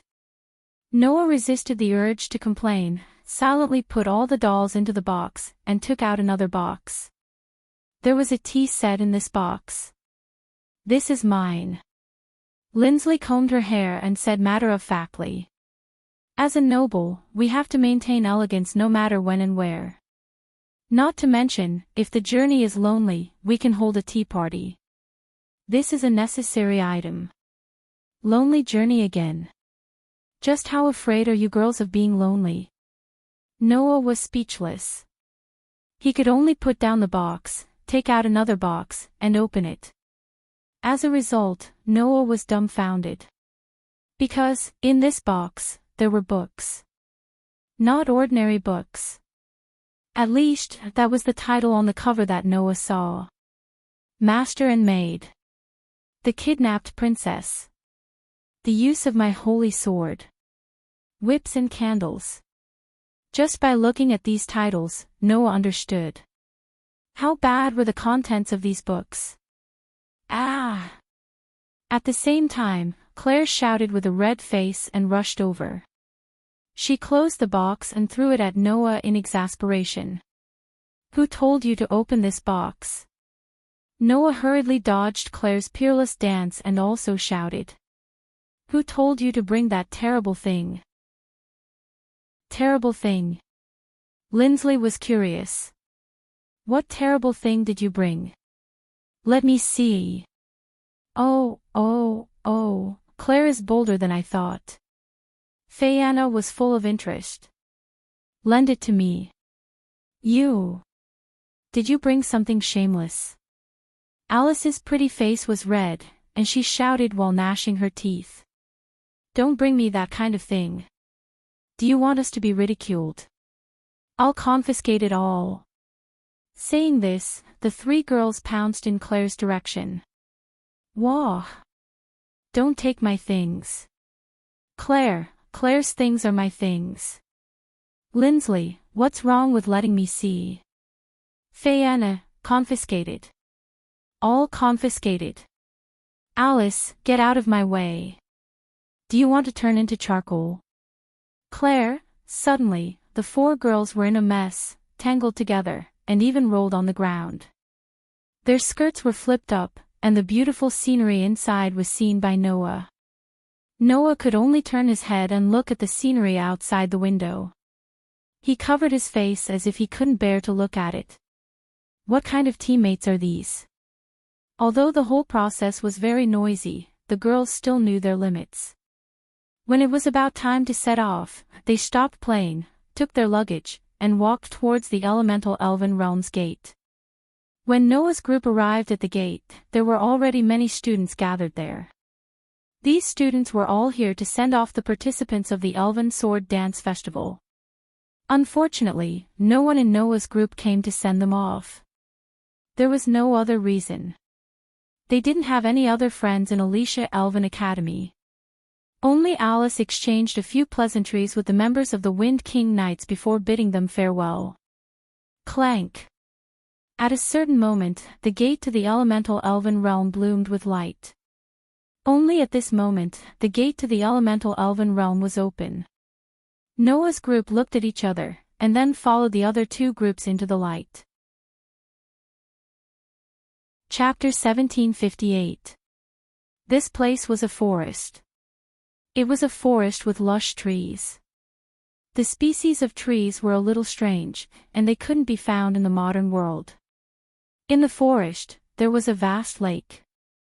The water in the lake was very clear, so clear that the surface of the water was as bright as a mirror. Whether it was the forest or the lake, they were all emitting a faint light. Like fireflies, the light floated in the air, creating a very dreamy atmosphere. Upon closer inspection, there was actually a ship docked on the lake. It was a ship with a streamlined cabin like a whale, but the surface wasn't made of steel, but of wood. It wasn't an ordinary ship, but an airship. In front of the airship, a group of teachers from the Elven Academy of Alicia were lined up neatly. The person in the lead was the principal of the Elven Academy of Alicia, Grey Vath. Clank! In the forest, a ring-like square formation suddenly bloomed with light. All the teachers of the Elven Academy of Alicia, including Grey Vath, looked up and looked over. In the light, a group of students in pure white uniforms slowly took shape in the void and appeared from the square formation. Noah opened his eyes. As soon as he opened his eyes, Noah met Grey Vath's eyes. Grey Vath stared at Noah, and then led the teachers over. The students' faces immediately tensed up. They stood up straight, and traces of nervousness appeared on their faces. It wasn't only because the person in the lead was the principal of the Elven Academy of Alicia, but also because the most powerful elven envoy on the continent was right in front of them. The students didn't know that Grey Vath had lost her ability as an elven envoy a month ago. However, even if she lost her ability as an elven envoy, Grey Vath's prestige still couldn't be underestimated. Next, you will represent the Audisia Empire and go to the holy realm of Ragnar Yith. Grey Vath's sharp gaze swept across the students as she spoke. Ragnar Yith is the territory of the Wind Elf King, and it is also the venue of this year's Elven Sword Dance Festival. The last time the Elven Sword Dance Festival was held there was 74 years ago. In other words, it has been 74 years since anyone other than the House of Gods has entered there. Do you see the airship on the other side of the lake? Grey and Vath pointed in the direction of the airship. Next, you will board that ship, which will take you to the holy realm of Ragnar Yith. Everyone's eyes immediately turned to the airship. Under such circumstances, Gravath continued to speak. That ship doesn't belong to the Alicia Elven Academy, nor does it belong to the Audisia Empire. That's why there are already teams from several countries on it. Don't embarrass yourself if you follow them to the venue. Otherwise, you'll become the shame of the entire Audisia Empire. Hearing this, the expressions of the group of students became even more nervous. At this moment, Grey and Vath looked at the teacher beside her. Distribute the information. A teacher immediately nodded and distributed 3 sets of information to the captains of the 3 teams. Noah also received a share of the loot. This is some information about the teams of the other countries that the Empire has gathered. I'm giving it to you now. I hope that it will be of help to you. Also, I hope that you won't have any regrets during the Elven Sword Dance Festival. Grey and Vath looked at everyone. That's all I want to say. Is everyone clear? Yes. The young girls shouted in unison. Very good. Grey and Vath nodded. Then, she led the teachers to the side. Then, board the airship to the Elven Sword Dance Festival. Everyone looked at each other in unison. Then, one by one, they stepped forward and walked towards the ship. Noah also led Claire, Linley, Fayanna, and Alice forward with the other 4 girls. When Noah passed by Grey and Vath, a soft voice entered his ears. I'm counting on you. Noah's footsteps paused for a moment. Then, he recovered without a trace and boarded the airship as if nothing had happened. Just like that, under the gaze of Grey, Vath, and the teachers, the airship slowly floated up and turned around, flying towards the other side of the sky. After boarding the airship, the 3 teams from Alicia Elven Academy split up. On the airship, no matter which country they were from, every team was allocated a cabin. The walls were all made of marble, and the floor was covered with a red velvet carpet embroidered with beautiful embroidery. Undoubtedly, this airship was made of wood, but the interior was made of marble. It was somewhat inconceivable. As soon as they entered the cabin, the 4 young ladies neatly laid on the sofa, as if they were exhausted, and sprawled on the sofa. Seeing this, Noah was helpless. Grey, Vath just said that there are teams from other countries on this airship. She told us not to embarrass ourselves. You guys are like this, aren't you taking it too lightly? Does it matter? Claire said lazily. Anyway, it's in the room. No one will see. It doesn't matter if we relax a little, right? The other young ladies all nodded and expressed the same opinion.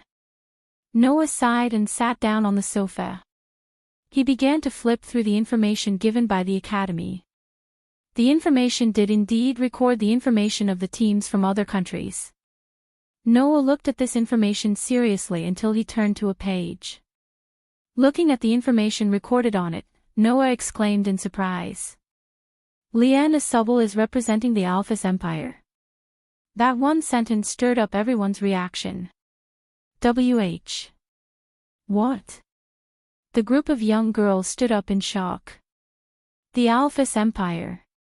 It was a small country sandwiched between the Audisia Empire and the Draco Duchy of Draco. The country mainly produced elven ores mined from mines. However, they did not make money from elven ores. Instead, they made a fortune from the mining and trading of magical equipment. The so-called magical equipment referred to some tools that were different from normal tools. Some of these tools had special effects, while some had sealed elves inside them. They were very precious. Especially the magical equipment that had sealed elves inside them, they were even more precious. After all, sealed elves were usually very powerful elves. Tools that had powerful elves inside them, no matter who it was, would be tempted. The Alphys Empire was a country that specialized in mining magical equipment that had been passed down since ancient times from various ruins and sold them, thus becoming rich. In addition, this country also secretly provided elves to other big countries and sold them as goods, thus making a lot of profit.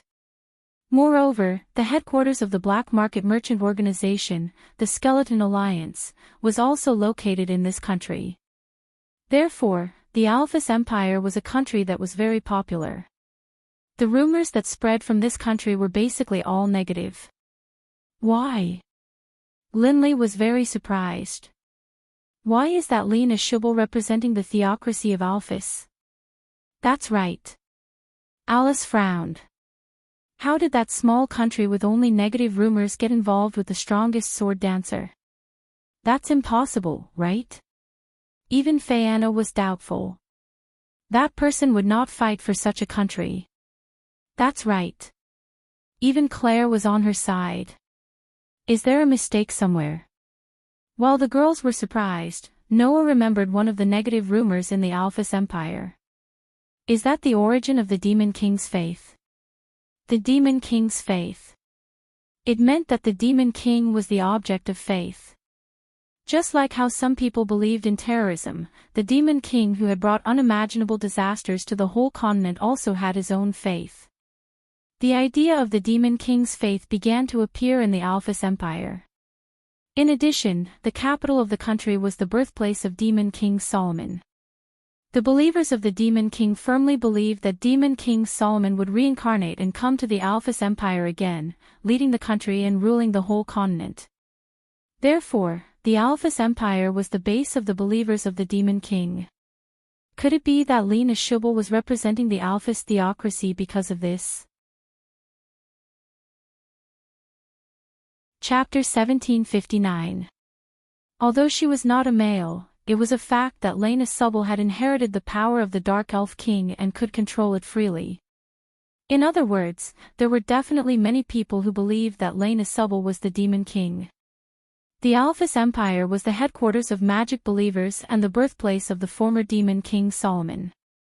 In that case, as the Demon King, it was not strange for Lena Shubble to have a relationship with the Alphys Empire. Not to mention, Lena Shubble's contracted elf was Lestia, one of the contracted elves of Demon King Solomon. As the contracted elf of Demon King Solomon, Lestia should be very clear about the situation of the Alphys Empire. It was not strange for her to be able to have a relationship with the Alphys Empire. Thinking of this, Noah browsed through the information about Lena Shubble and confirmed the name of Lena Shubble's team. The team name is Purgatory Apostles. How should he put it? This team name did not have the style of Lena Shubble at all. Instead, it gave people a feeling that it was very suitable for the Alphys Empire. At this moment, dong. Accompanied by a dull thud, the entire cabin began to shake violently. Ah! Claire, Lindsley, Viviana, and Alice did not have time to react. Caught off guard, they screamed subconsciously and all fell to the ground. Among them, Lindsley directly fell on Noah, as if she was sitting on Noah's arms. In a standard riding position, her whole body pressed on Noah's body. Suddenly, Lindsley's beautiful body kept rubbing against Noah's body with the violent shaking of the airship, causing Noah to almost lose his self-control. Usually, he did not notice it. Only now did Noah realize that Lindsley's body was actually so good. At least, even with 2 layers of the Elven Academy uniform, Noah could clearly feel the softness of Lindsay's ample bosom and the smoothness of her thighs clamped against his body. This level of contact was enough to stir the body and mind of a healthy man. At the same time, Lindsay finally realized her current situation. Under her shyness, her pretty face and ears turned crimson at the same time. For a pure and innocent young lady, the impact of this kind of intimate contact should not be inferior to the accidental kiss last time, right? However, now was not the time to care about this. Dong! Another muffled crash sounded, and the entire airship shook even more violently. Ah! The young misses all cried out in grief. Only Noah, who remained calm, instinctively hugged Lindsay tightly as he steadied himself. Through the window, he saw the outside of the airship. Over there, a huge shadow was attacking the flying ship. Dong! Under the heavy crash, the airship shook violently in the sea of clouds, splashing up pieces of wood. The hull of the airship was destroyed bit by bit. In the cabin, elf users wearing military uniforms and uniforms of different countries came out of the cabin and came to the deck. Noah and the others also came out of the cabin while enduring the violent shaking. Then, all of them saw it. On the side of the airship, there was a huge monster. It was a monster that looked like a ray but had a single ferocious red eye on its head. Its body was half the size of the airship. Looking at the monster, Noah exclaimed in surprise. "Is that a magic beast?" "No, it's not a magic beast," Fiona said with a serious expression. "That's a military elf." "Military elf?" Noah froze slightly. The so-called military elf referred to a type of elf that was different from the contracted elf. The contracted elf was an existence that provided strength to the elf user through signing a contract with the elf user and fighting alongside the elf user. On the other hand, the military elf didn't need to sign a contract with the elf user to be controlled. Its advantage was that it had a wide range of uses and didn't have any requirements for the ability of the elf user. As long as one had a certain level of aptitude as a witch, one could control the military elf to a certain extent. In other words, elves that were adjusted to military elves couldn't exert their full strength. For example, military elves couldn't transform into elf devices like contracted elves, nor could they provide divine energy support to the elf user to use elf magic. At the same time, their innate strength would be limited. However, even if they were limited, such elves that could be controlled without a contract were very useful in all aspects. For example, right now, the elf user who attacked the airship didn't see any trace of him at all, but the military elf attacked the airship under the control of the elf user. Because there was no contract, anyone could control the elves, and no one knew who launched the attack. Therefore, military elves were generally used in military applications. They were most often seen in wars. Of course, the more powerful the military elf, the more elven users needed to work together to control it. For example, among the military elves, there were some elves that were very difficult to control that ordinary elven users couldn't use alone. Those elves were classified as tactical military elves. If one wanted to successfully summon tactical-level military elves, they would need to use a group of specially trained elven trainers to operate them. The power of these tactical military elves was even comparable to that of high-level elves. Their destructive power was very strong, and they were often used in wars to wipe out thousands of troops. In addition, Noah also heard that above the tactical military elves, there was a type of strategic military elves. That level of military elves was so powerful that without hundreds of elven users to perform the ritual, they absolutely couldn't be controlled. Their destructive power was peerless, and they were even sealed and not allowed to be used. If a military sprite of that level were to cause trouble, not to mention a city, even several cities could be destroyed. As for the tactical military elves, they also had the power to destroy a small city. The military elf in front of him was so energetic to deal with a mere airship, so it probably hadn't reached the tactical level, let alone the strategic level.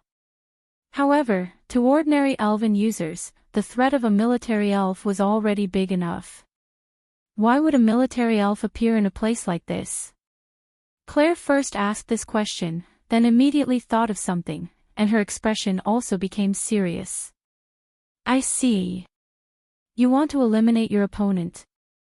The Elven Sword Dance Festival wasn't just a simple sacrificial ritual.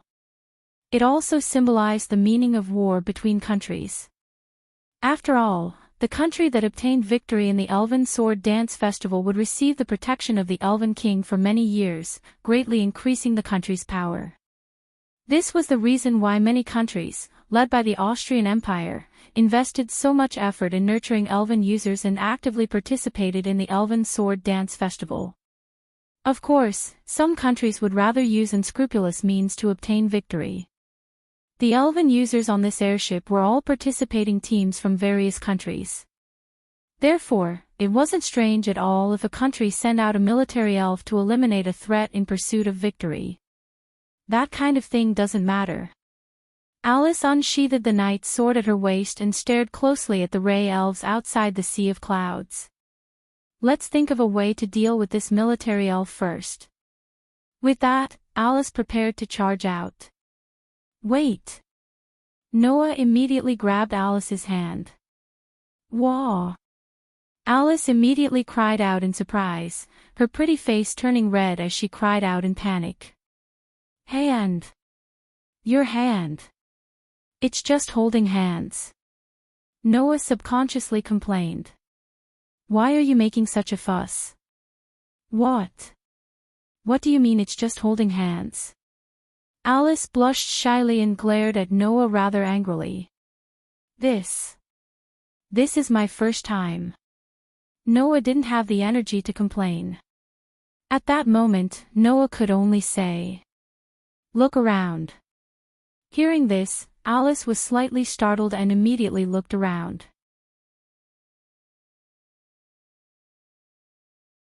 Chapter 1760.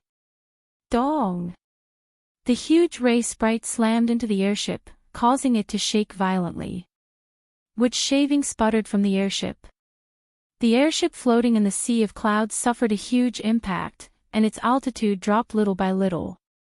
Under such an onslaught, the elven envoys from various teams from various countries had gathered on the deck. However, they chose to stay where they were amidst a wave of whispers. They did not make a move, but instead quietly observed their surroundings. Seeing this scene, not only Alice, but also Claire, Lindsley, and Viviana were stunned. Why? Lindsley asked in confusion. Why didn't anyone make a move? Undoubtedly, the airship was under attack and could fall at any time. Why didn't anyone make a move? Although the ray sprite's destructive power was shocking, it wasn't impossible to deal with. Even if it was a threat to ordinary elven messengers, each of the elven messengers here was an elite from their respective country. They shouldn't be afraid of a military sprite that wasn't even at the tactical level. Not to mention, the elven messengers here were all in a team. Even if one person couldn't take down the attacking military sprite, it shouldn't be difficult for the whole team to take it down. Under such circumstances, why didn't anyone make a move? Seeing the confused expressions of the girls, Noah explained. These people didn't make a move because they wanted to hide their strength and observe the other elven messengers of the other teams. The girls weren't idiots. Therefore, after Noah's reminder, everyone understood. If I were to make a move here, I would definitely expose some of my strength. Noah smiled indifferently when he saw the expressions of understanding on the girls' faces. That wouldn't do any good for the upcoming Elven Sword Dance Festival. So that's why no one made a move? Viviana asked in realization. On one hand, they didn't want to expose their strength. On the other hand, they were waiting for the others to make a move so that they could observe the strength of the elven messengers of the other teams and formulate countermeasures for the competition. That's right. Noah nodded. I even suspect that the purpose of the military sprite attacking this airship was not to eliminate the sprite users here and eliminate the threat. Instead, it wanted to use this opportunity to observe the strength of the sprite users here and make plans for the upcoming competition. It's possible, Claire agreed. If you want to eliminate your competitors, then sending a military sprite of this level to attack will not succeed at all. That's right. Noah smiled faintly as he looked around. Since that's the case, it's best that we don't do anything. But are we just going to watch that military elf wreak havoc? Alice frowned. If this continues, the airship will definitely fall. If it falls, then so be it. After all, the airship is the property of the House of Gods. It has nothing to do with any country. Besides, with the level of the elves here, no one will die from falling. Noah shrugged. Let's wait and see. Hearing that, the group of girls looked at each other and nodded helplessly. In fact, Noah didn't mind exposing his strength. Anyway, with the level of that Ray sprite, Noah didn't even need to use the elven device. He could deal with it easily and wouldn't expose much of his strength. However, this would definitely arouse the vigilance of the teams from the other countries, causing them to target Noah specifically during the competition, or even join forces. Noah didn't want to create more trouble for himself. Besides, if that military elf was really sent by another country to observe the strength of the sprite users who attacked, wouldn't Noah's actions be in accordance with their wishes? Noah didn't have the hobby of being played like a monkey by others. Therefore, Noah chose to watch instead of jumping out to take the lead. Just as Noah expected, the other teams didn't choose to make a move. They were all in an uproar while watching from the deck. Dong! Finally, with a heavy muffled sound, the entire belly of the airship was smashed into pieces, causing the entire airship to begin to fall to the ground. This time, the sprite users on the deck couldn't remain calm. Although they were all elites of their respective countries, the sprite users who could participate in the Elven Sword Dance Festival were restricted to those below the age of 20. This proved that these sprite users were all young girls. Under the threat of the airship crashing, the well-trained sprite users were still able to remain calm. However, some of the weaker sprite users started to panic. It's about to fall. Noah grabbed onto the guardrail to stabilize himself, and shouted in Alice's direction. Alice! Got it! Alice was already prepared. She closed her eyes, and a phosphorescent divine energy rippled from her body. Wind, please give me strength. A gust of wind began to swirl around Noah and the rest, lifting them off the ground and floating them. At the same time, the teams from the other countries also began to use their abilities to break away from the airship. Just like that, the airship plummeted towards the ground, and finally crashed heavily into the edge of a forest. In an instant, dust and wood shavings flew everywhere. A small part of the ground was dug up by the heavy impact, and it trembled slightly. As for the elven envoys who had left the airship, they all landed safely on the ground, avoiding the fate of the airship being destroyed and their lives being lost. Just like what Noah said, the elves here wouldn't die because of the loss of the pendant. Pooh! At this moment, the ray sprite that destroyed the airship descended from mid-air, and let out a hair-raising roar. With a flick of its tail, its huge body crashed downwards like a meteorite. It seemed that destroying the airship wasn't enough to make the military sprite leave. No matter what the purpose was, the target of this military sprite was the sprite users here. How could it just destroy the airship and leave? Seeing the huge ray sprite crashing down like a meteorite, Claire, Lindley, Fayeanna, and Alice couldn't keep calm anymore, and some divine energy began to surge from their bodies. Only Noah raised his eyebrows, and the corners of his mouth slowly rose. Finally, someone can't help but make a move. As soon as Noah finished speaking, a cold and awe-inspiring voice rang out. Holy Spirit of the pitch-black evil dragon, I hereby command thee, heed my command, and destroy my enemy. The moment the stern voice sounded above the forest, a pitch-black light suddenly flashed and rushed into the air. In the pitch-black light, a huge dragon with a pitch-black luster slowly appeared. The dragon opened its ferocious mouth, and a shocking amount of divine energy gathered inside. In the next moment, the divine power transformed into a violent black flame that shot out and engulfed the entire body of the ray fish spirit that was charging over. The ray sprite didn't even have time to scream before it was incinerated in the pitch-black flames and disappeared without a trace. Seeing this scene, all the sprite users present widened their eyes. Noah looked up and gazed at the back of the pitch-black dragon. A young girl was standing there. She was a young girl with shoulder-length black hair and a rather decent appearance. The young girl wore a beret on her head, and she wore a military uniform that didn't have any wrinkles on it. It was so thin that it outlined her perfect figure. However, rather than calling it a military uniform, it looked more like a uniform from somewhere. Not only did the skirt not reach her knees, but she also wore black stockings on her legs and a pair of boots on her feet. She looked quite charming.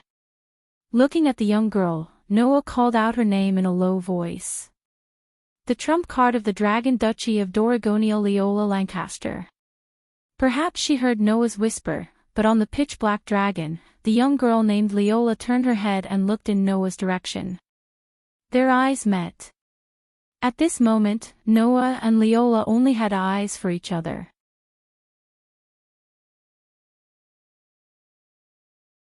Chapter 1761. The Dragon Duchy of Doragonia. It was a large military country located on the west side of the Rhodesia Empire. In terms of national power, there was still a gap between them and the Rhodesia Empire.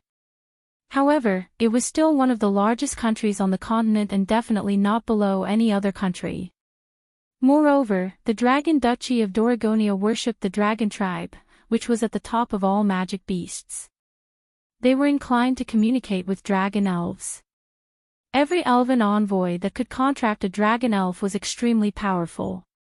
Among them, Leola Lancaster was one of the best.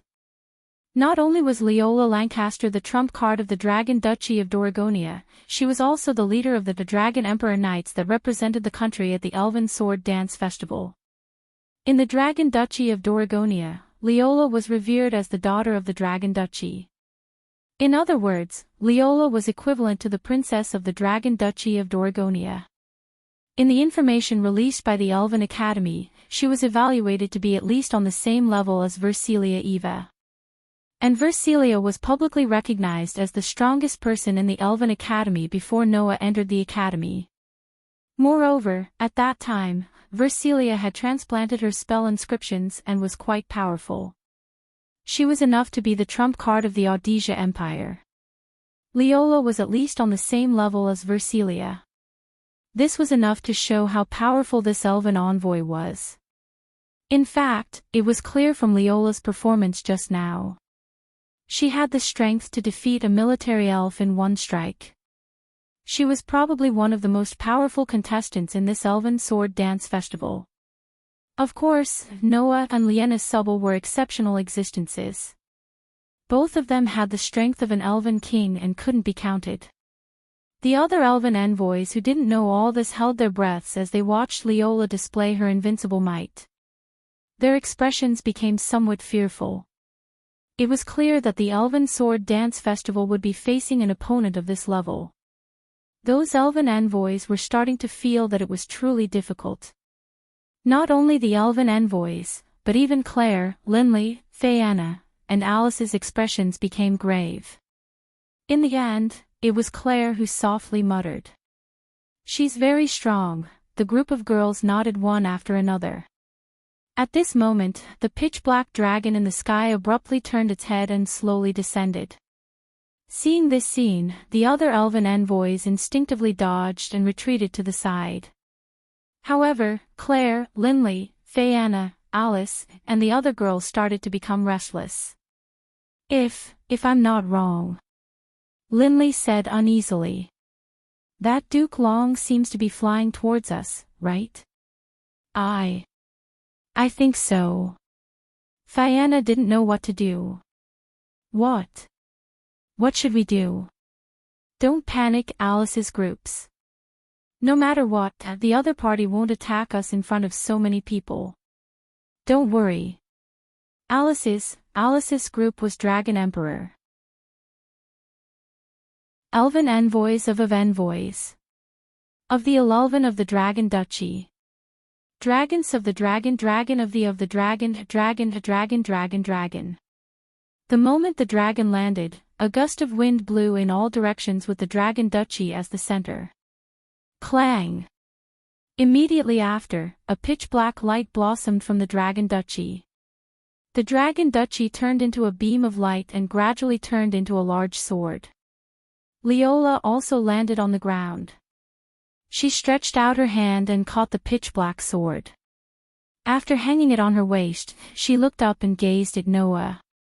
"You're Noah Doria, right?" That one sentence stunned the group of girls. Noah didn't react strangely and met Leola's gaze.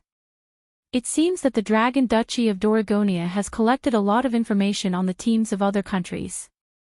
Of course, Leola said without any pretense. The Dragon Duchy of Doragonia's spying ability is one of the best in the entire continent. We've already obtained information on most of our opponents, let alone a large country like the Osea Empire. You're also the one who defeated Silent Fortress Versilia Eva. How could we not take note of you? In fact, apart from Noah, Versilia was also defeated by Jenna Subble. However, apart from Noah and the others, no one knew that Versilia had gone berserk in the Elven Forest after transplanting a large number of spell inscriptions. Therefore, what Leola said should be the result of Versilia's duel with Noah in the academy before transplanting a large number of spell inscriptions. Noah only shrugged. "Thank you for the compliment. I'm flattered. There's no use playing dumb here. Noah Doria, the Dragon Duchy of Doragonia has already gathered a lot of information about you. To us, you're the most important existence besides the strongest sword dancer, Jenna Subble." Leola stared at Noah. After all, you had a sword dance with the strongest sword dancer, but there was no victor. Isn't that right? Jenna Subble had appeared in the Elven Academy and had a sword dance with the only male Elven envoy on the continent. In the end, there was no victor. This matter was no longer a secret to the countries with good intelligence. After all, Jen didn't hide when she first appeared in the Elven Academy. When she fought with Noah, it was also in full view of everyone. There was no way she could hide it. Of course, she couldn't hide it from a large country like the Dragon Duchy of Doragonia. However, Jenna Subble was the idol of all Elven envoys on the continent. She was known as the strongest sword dancer. Presumably, even if they knew about this, there wouldn't be many who would believe it. Leola looked for Noah because Noah had defeated Versilia. On the other hand, she definitely wanted to test the authenticity of this information. Defeated Versilia. Tied with Jenna Subble. If one were to talk about which one would arouse more vigilance, it would definitely be the latter. After clearly understanding this matter, Noah pretended to be surprised under Leola's gaze. "Where did you get this information from? Are you still going to play dumb?" Leola had been staring at Noah the whole time. When she saw Noah's surprised expression, her beautiful brows slightly furrowed and her gaze sharpened. "Forget it. If you really have that kind of ability, then I'll beat you fair and square during the Elven Sword Dance Festival. No matter if you're the strongest sword dancer or male Elven envoys, if you want to defeat me and my Nidhogg, then come and try." After saying this, Leola slightly raised the pitch-black greatsword hanging at her waist. A faintly discernible pressure emanated from the pitch-black greatsword, before disappearing in an instant. However, Noah and the others still felt it. "Nidhogg." Alice stared at the pitch-black greatsword at Leola's waist and muttered. "That's the strongest dragon elf in the Dragon Emperor Knights." "That's right. My Nidhogg is the strongest dragon elf in the Dragon Emperor Knights." Leola glanced at Alice. "You're Versilia Eva's foster sister, right?" I'll show you who's stronger in the Elven Sword Dance Festival between my Nidhogg and your foster sister's Citadel Elf. After saying that, Leola turned around and headed back to her party without any hesitation. Only then did the group of young girls relax. What a terrifying pressure. Fianna said with a lingering fear. Do we really have to face someone like that at the Elven Sword Dance Festival? Claire, Linley, and Alice also looked uneasy. Seeing the four girls' reactions, Noah didn't say much. It was good to be able to recognize the threat of an opponent. At least, to these four girls, Leola was an unimaginable enemy. Perhaps even if the four of them joined forces, they might not be able to defeat Leola. Leola Lancaster. Noah smiled. Interesting.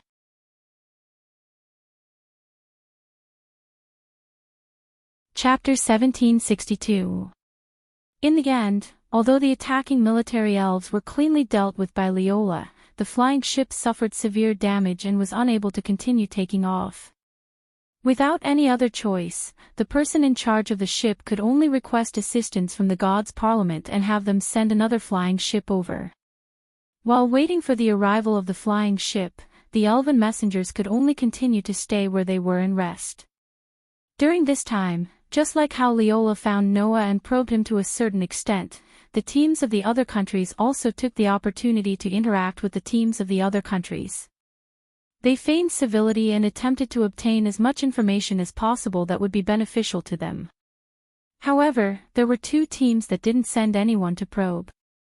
One was naturally the Dragon Emperor Knights that Leola had previously displayed her invincible prowess. Claire, Linley, Fianna, and Alice weren't the only ones who were extremely fearful of Leola's strength. The rest of the elves were also extremely fearful of Leola and didn't dare to rashly approach and inquire about her strength. The other team was the fairy tale that Noah was in. If it was said that the reason why the teams from the other countries did not test the Dragon Emperor Knights was because they were afraid of Leola, then the reason why they did not test the fairy tale was because they were afraid of her. That's right, afraid. No matter which country the elven messengers were from, they were all afraid of approaching the fairy tale. There was no other reason other than the existence of the male elven messenger Noah in the fairy tale. Like Claire, Linsley, Fianna, and Alice, as pure witches who could communicate with elves, all the elven messengers here were rather pure. It was truly too difficult for them to approach a male that they normally wouldn't have the opportunity to interact with. Therefore, even though many people were curious as to why Leola would find Noah, none of them chose to probe and instead stayed far away. Of course, there would definitely be a lot of private discussions about it. That's a male elven messenger like Demon King Solomon over there. He doesn't seem very scary, don't be fooled by his appearance. That's a male elven messenger, an existence like Demon King Solomon. Yeah. If I approach it rashly, I might be tainted. Maybe I'll be eaten. She might even get pregnant. Are you serious? Of course it's true. Didn't you see that the Demon King already has 4 innocent girls who have been captured? How pitiful, evil Demon King, we must defeat him at the Elven Sword Dance Festival. That's right. If I let him win, I don't know if he will make an outrageous wish. For example, for us to hold hands with him or something like that. Wah! That's too much. Similar discussions like this kept coming from all around, and Noah really had the urge to find a hole to hide in. Especially the part about making an outrageous wish, but in the end, it was to hold hands. Noah had the urge to complain. These girls were so pure and innocent. Did their families know about it? Noah was starting to worry about how these girls were going to get married after they retired. Could it be that there were still people who thought that they could get pregnant just by kissing? With that thought, Noah began to size up the surrounding elven envoys. Quick! Look! That Demon King is looking at us. It's true. Don't look at him. You'll get pregnant if you look at him. Wah! Suddenly, there was a commotion around them. Noah finally understood. He really underestimated the purity of these girls by thinking that they could get pregnant just by kissing. Wasn't this? They were starting to think that they could get pregnant just by looking at Noah. What a trap. Just as Noah felt that it was getting more and more difficult to bear, finally, a new flying ship came from the other side of the sky and slowly landed in front of everyone. Only then did everyone enter the new flying ship in an orderly manner. Under the flying ship's transport, they once again flew in the direction of the Holy Realm. Ragnar Isa. That was the Holy Realm that belonged to the Wind Elf King's territory. The main body of the Holy Realm was an island. It was a huge floating island surrounded by steep mountain ranges, suspended between thick clouds. Looking from afar, that huge floating island looked like a fairy island. It was very beautiful. Riding the flying ship, the elven envoys who were participating in the Elven Sword Dance Festival arrived at the floating island and disembarked at the port. After arriving at the port, the elven envoys would change into teams and take the carriages prepared by the deity ceremonial institution to a tower located in the center of the island. That tower was an ancient relic that could be traced back to the era of the Elven War. During the Elven Sword Dance Festival, that tower was where the participants would stay. While still in the carriage, Noah saw that tower. That tower stood on a small hill. Its appearance was very beautiful, but it didn't lose its dignity. It was surrounded by a lush forest and there was a lake not far away. The environment was very beautiful. After passing through the city gate and entering the tower, the first thing that could be seen was a vast entrance hall. The hall was designed with a high ceiling, and the ceiling was decorated with beautiful arches. Behind the arches was a long corridor of stone pillars covered with carpets. The lighting devices were not lamps, nor were they elven oars. Instead, they were light elves that floated in the air like fireflies.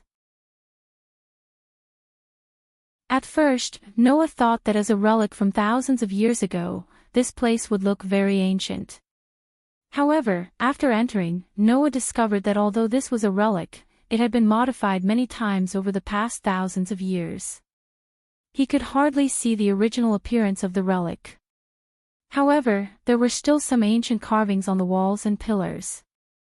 As for the walls of the long corridor of stone pillars, there were many colorful paintings hanging on them. Those paintings depicted the elven concubines who directly served the Elven King, as well as the victors of the Elven Sword Dance Festival.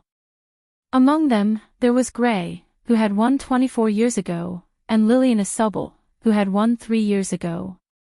As Noah looked around these historical sites, he was led to a room by which of the Gods Parliament.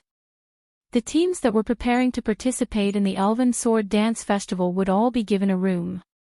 However, because Noah was a male elven envoy, the Gods Parliament naturally wouldn't let Noah stay with a bunch of innocent young ladies.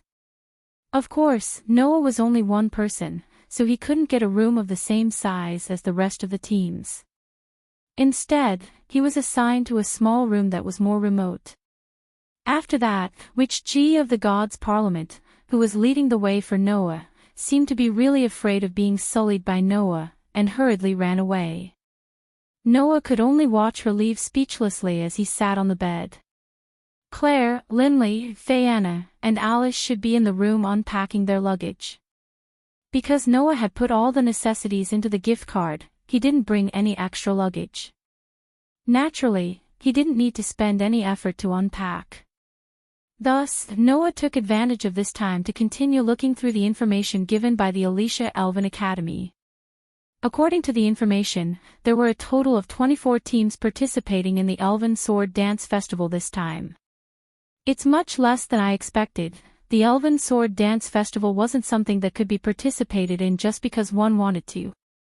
Basically, according to the Gods Parliament's allocation, every country could only have one participant.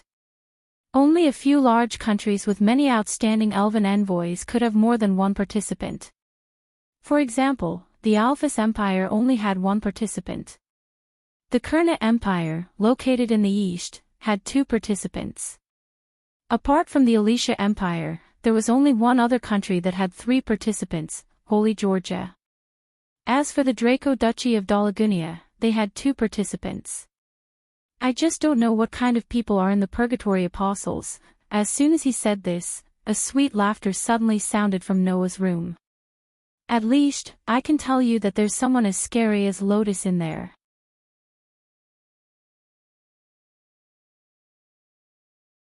Chapter 1763. Almost at the same time that sweet laughter rang out, several pitch-black feathers fluttered down from the sky and slowly landed on the ground. Noah, who had sunk into deep thought, was slightly startled. He immediately raised his head and looked in the direction of the window. There, a young girl was sitting on the windowsill. She was wearing a dark robe that seemed to represent inauspiciousness, exuding a profound aura. His long, black, and straight hair that reached his waist hung down softly, slightly moving up and down as the wind blew. The young girl opened her eyes that were as dark as dusk and looked straight at Noah. Her delicate face was like the most perfect piece of art, and she had an equally perfect smile. That scene was simply as beautiful as a painting, and it was enough to make anyone lose their mind. Although Noah did not lose his mind, his attention was completely attracted by the young girl. Looking at the graceful and beautiful young girl sitting on the windowsill, Noah muttered in a low voice. Lestia, this young girl was the contract fairy of the Demon King. The highest dark elf, Lestia. Although she was an elf, Lestia's temperament was extremely elegant and beautiful. There was no difference between her and the humans. And such a young girl, at this very moment, appeared in Noah's room without any ill feelings. She looked straight at Noah with eyes that were as mysterious as dusk, and her beautiful face outlined a mesmerizing smile. You really came here after all. I know you don't want to see me here. Noah glanced at Lestia. After all, you don't want to see me take away the world fragment from Lotus and cause the Dark Elf King's power to go out of control, right? That's right. Lestia nodded without beating around the bush. Although Lotus has always said that the thing in her body doesn't belong to her, but to you, if she loses it, the power of the Dark Elf King in her body will go berserk, making Lotus become like King Solomon, swallowed by the power of the Dark Elf King and turned into a lump of pure resentment. I will absolutely not watch Lotus become like that. So, you're not here to persuade me not to participate in the Elven Sword Dance, are you? Noah pursed his lips. Don't you think it's a little unrealistic to talk about this now? Of course I know. Since you're here, you'll definitely take away the thing in Lotus's body. Lestia's beautiful eyes rippled like the surface of a lake. Of course I know that. It's useless to say anything now. After saying this, Lestia gently jumped down from the window. Her toes touched the ground as if she was dancing. With a light leap, she arrived in front of Noah. Then, under Noah's gaze, Lestia's delicate face still carried a perfect smile as her delicate body slowly bent down. Because Noah was sitting on the edge of the bed, when Lestia bent down, her beautiful face was immediately pulled closer to Noah's face. Her beautiful face was tightly locked with Noah's eyes, causing a burst of fragrance to waft into Noah's nose. At such a close distance, if an outsider saw this, they would definitely think that Noah and Lestia were a pair of lovers. At this moment, if someone were to barge in, they would definitely think that Noah and Lestia were about to kiss. That scene could only be described as ambiguous. However, if one thought about it carefully, in reality, Noah and Lestia's relationship was not good, let alone good. It wouldn't be an exaggeration to say that it was bad. The proof was Lestia's next sentence. Have you never thought that I'm here to kill you? Undoubtedly, the content of her words was very creepy. However, Lestia's words were very suggestive, as if she was confessing to her sweetheart. If it was a less resolute man, at this moment, perhaps even the words, "If it was you, it wouldn't matter even if you killed me," would have slipped out of his mouth in a delirious manner, right? Unfortunately, Noah was not that type of man. Although Lestia was indeed very beautiful and very elegant, it was not enough to make Noah fall for her. If you can kill me, then you can try it here. Noah smiled indifferently. Of course, if you fail, I don't think I need to tell you the consequences, right? Hee hee. Lestia let out an enchanting laugh. Her eyes, which were rippling like the surface of a lake, gradually regained their calm. How scary. After saying that, Lestia wanted to straighten up. However, at this moment, Noah suddenly reached out his hand and hugged Lestia's slender waist, pulling her into his embrace. Lestia did not expect Noah to suddenly do this. She did not even have time to react before she was pulled into Noah's embrace. Her delicate body was tightly pressed against Noah's body. This position was even more ambiguous than before. At first glance, it was obvious that they were lovers intending to be intimate. Lestia was caught off guard and could not help but be stunned. Then, a hint of anger appeared in her eyes. No matter how much she looked like a human girl, Lestia was still an elf. Noah's current actions were already considered disrespectful to elves. Not to mention that Lestia wasn't an ownerless sprite, but a contracted sprite with a master. As a contracted elf, regardless of the level of the contracted elf, she would not casually get close to another elf. For example, apart from Noah, Ashtar and Athena did not express any intimacy with anyone else. As the highest-ranking dark elf, Lestia could not help but have this tendency. However, before Lestia could make things difficult for him, Noah held Lestia's waist with one hand and pinched her chin with the other. He raised Lestia's face to look at him. Then, Noah stared into Lestia's eyes and said, "You're right. You just said that there is a person as terrifying as Lotus and the Purgatory Apostles. What is that about?" This sentence calmed the anger in Lestia's heart.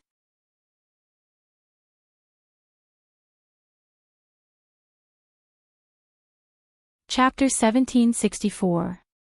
At this very moment, a young girl was standing at the top of a city tower on a hill, facing the wind. The young girl was wearing an exotic costume that looked like a witch's costume. Her beautiful black hair that reached her waist swayed in the wind. Together with her loose-fitting clothes, they fluttered in the wind and fluttered in the wind. The young girl stood against the wind and looked into the distance as if she could see something. She stood there quietly like a statue. Under such circumstances, it didn't take long for another girl to appear there. It was a young girl wearing a green military uniform. Like the previous girl, she had long black hair that reached her waist.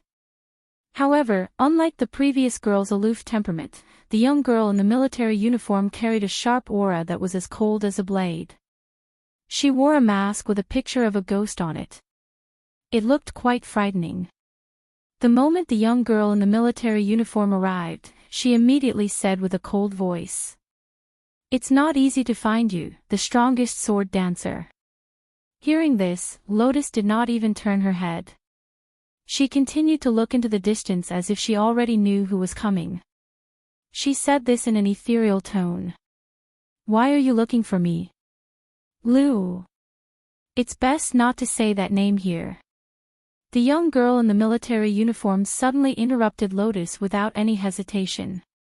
The aura on her body also became somewhat scorching. "That name is taboo here. If you don't want to get into trouble, it's best not to say it." "Is that so?" Lotus said without any change in expression.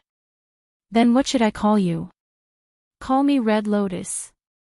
The young girl in the military uniform who called herself Red Lotus said coldly. "At least, you can call me that here." "Understood." Lotus said almost without any hesitation. Then, Red Lotus, why are you looking for me? Your dark elf seems to have gone to find that man. Red Lotus did not beat around the bush and said directly. "Don't you plan to control her?" "There's no need for that." Lotus answered very straightforwardly. "Lestia is free to go wherever she wants. I have no right to control her, and I won't." Is that so? Red Lotus said indifferently. But, I remember that the dark elf seems to want to kill that man for you. If you let her go to that man, aren't you afraid that she will secretly help you solve everything? It's fine. Lotus said. If it's only Lustia, she won't be able to kill Noah. You sure have a lot of confidence in that Noah Dole. I hope he's really as useful as you say. Don't let me down. Red Lotus turned her head away in a non-committal manner, then changed the topic of the conversation. Besides, even if that dark elf didn't find Noah Dole, your sister would have gone to find him, right? Hearing this, Lien's brows finally furrowed. Maoya also went to find him. Not only did he look for him, he even attacked him, Hong Lien replied mechanically. According to Lily's report, Moya Alianstalo took out the military elves sealed in the magical equipment and used them to attack the flying ship of the Alicia Elven Academy. If Noah was here and heard Red Lotus's description, he would definitely be shocked, right? Because, according to Red Lotus, the military sprite that attacked the flying ship during the day was controlled by Lotus' sister. Although that Ray sprite hadn't reached the level of a tactical military sprite, it wasn't something that a single sprite user could command, right? With the power of that Ray Fish sprite, there should be at least a few sprite users controlling it for it to be able to be successfully commanded. Based on Red Lotus' words, Lotus' younger sister seemed to be able to command such a military sprite by herself. If that was the case, then the girl named Maoya either had outstanding abilities as an elf user, comparable to Leola and Versilia, or was trained as an elf user who specialized in commanding military elves. And now, such an existence had her eyes on Noah. If Noah knew about this, he would definitely laugh bitterly at how popular he was. Of course, what was even more shocking was that Lotus actually had a younger sister. That Lotus Asubble actually had a younger sister? That was simply unheard of. Only Lien knew how much of a headache her younger sister could cause. Undoubtedly, she promised me that she wouldn't attack Noah, Lotus said helplessly. In the end, Maoya really went back on her word. For Moya Alianstalu, even if the world was destroyed, it wouldn't have anything to do with her. Only you, her elder sister, are something that she remembers more than anyone else. Hong Lien's voice was emotionless as she described it simply. And you care so much about Noah Duro. There's no way that monster wouldn't be jealous. That's enough reason for her to take action. Lotus fell silent. This was because Hong Lien's words were irrefutable. Although it sounded unbelievable, Moya Alianstalo was such a person. She admired Lotus morbidly. She longed for Lotus morbidly. She adored Lotus morbidly. This was Moya Alianstalu, a young girl who gave Lotus a headache. Forget it. Lotus sighed. In any case, even Moya probably can't do anything to Noah, right? Unfortunately, the one who dealt with the military elf controlled by Moya Alianstalo wasn't Noah Doria, but the princess of Chi Dragon. Hong Lien cast her gaze on Lotus. I haven't seen his strength yet, so I'll maintain a wait-and-see attitude for now. If he's really as mysterious and powerful as you say, then that's great. My plan should be of use to him, Hong Lien said coldly. If that's just your one-sided opinion, although it's a pity to lose a useful chess piece, since you're on my side, I have nothing to lose. With that, Hong Lien turned her back to Lotus. Just as she was about to leave, she seemed to have thought of something and said this. There will be a ceremony tonight in the form of a ball.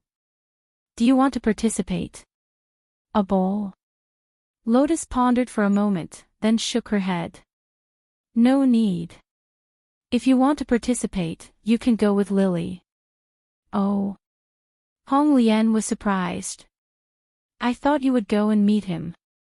I've already told him everything that I should have told him, Lotus said in a tone that was filled with a strong will.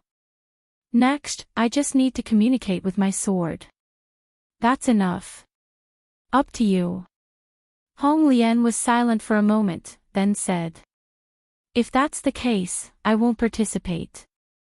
Let me see how valuable Noah Doria is at the Elven Sword Dance Festival. After saying this, Hong Lian didn't stay any longer and left. Only Lotus continued to stand against the wind. She held her heart with one hand as she softly muttered. Has this moment finally arrived? The sky began to darken as Lilian Ashubal muttered. Night fell here. Under the gradually darkening night sky, the city tower located on the hill was still brightly lit. It was quite bright. Of course, it wasn't the light from the lamps, but the light released by the light fairies. Therefore, even in the courtyard, there were still light particles floating in the air like fireflies, illuminating the entire space. Under such circumstances, in the darkness, a petite girl in a black robe slowly appeared and stepped into the courtyard. The moment the petite figure appeared, the small light fairies in the surroundings seemed to have seen something terrifying. They all flew away in fright, causing the entire courtyard to become incomparably dark in an instant. In the next second, the girl lifted the hood of her black robe, exposing her face to the air. It was a girl who looked to be about 12 or 13 years old. She had a head of long, dark gray hair tied into two ponytails that drooped on both sides of her head. The girl raised her head and looked into the building in front of her. A ferocious light flashed in her eyes. I won't let anyone take my sister away. I won't. A mark flashed on the back of one of the girl's hands. You're tuning into the Journey of the Soul YouTube channel. Don't forget to subscribe and join us on this journey to catch the most captivating stories.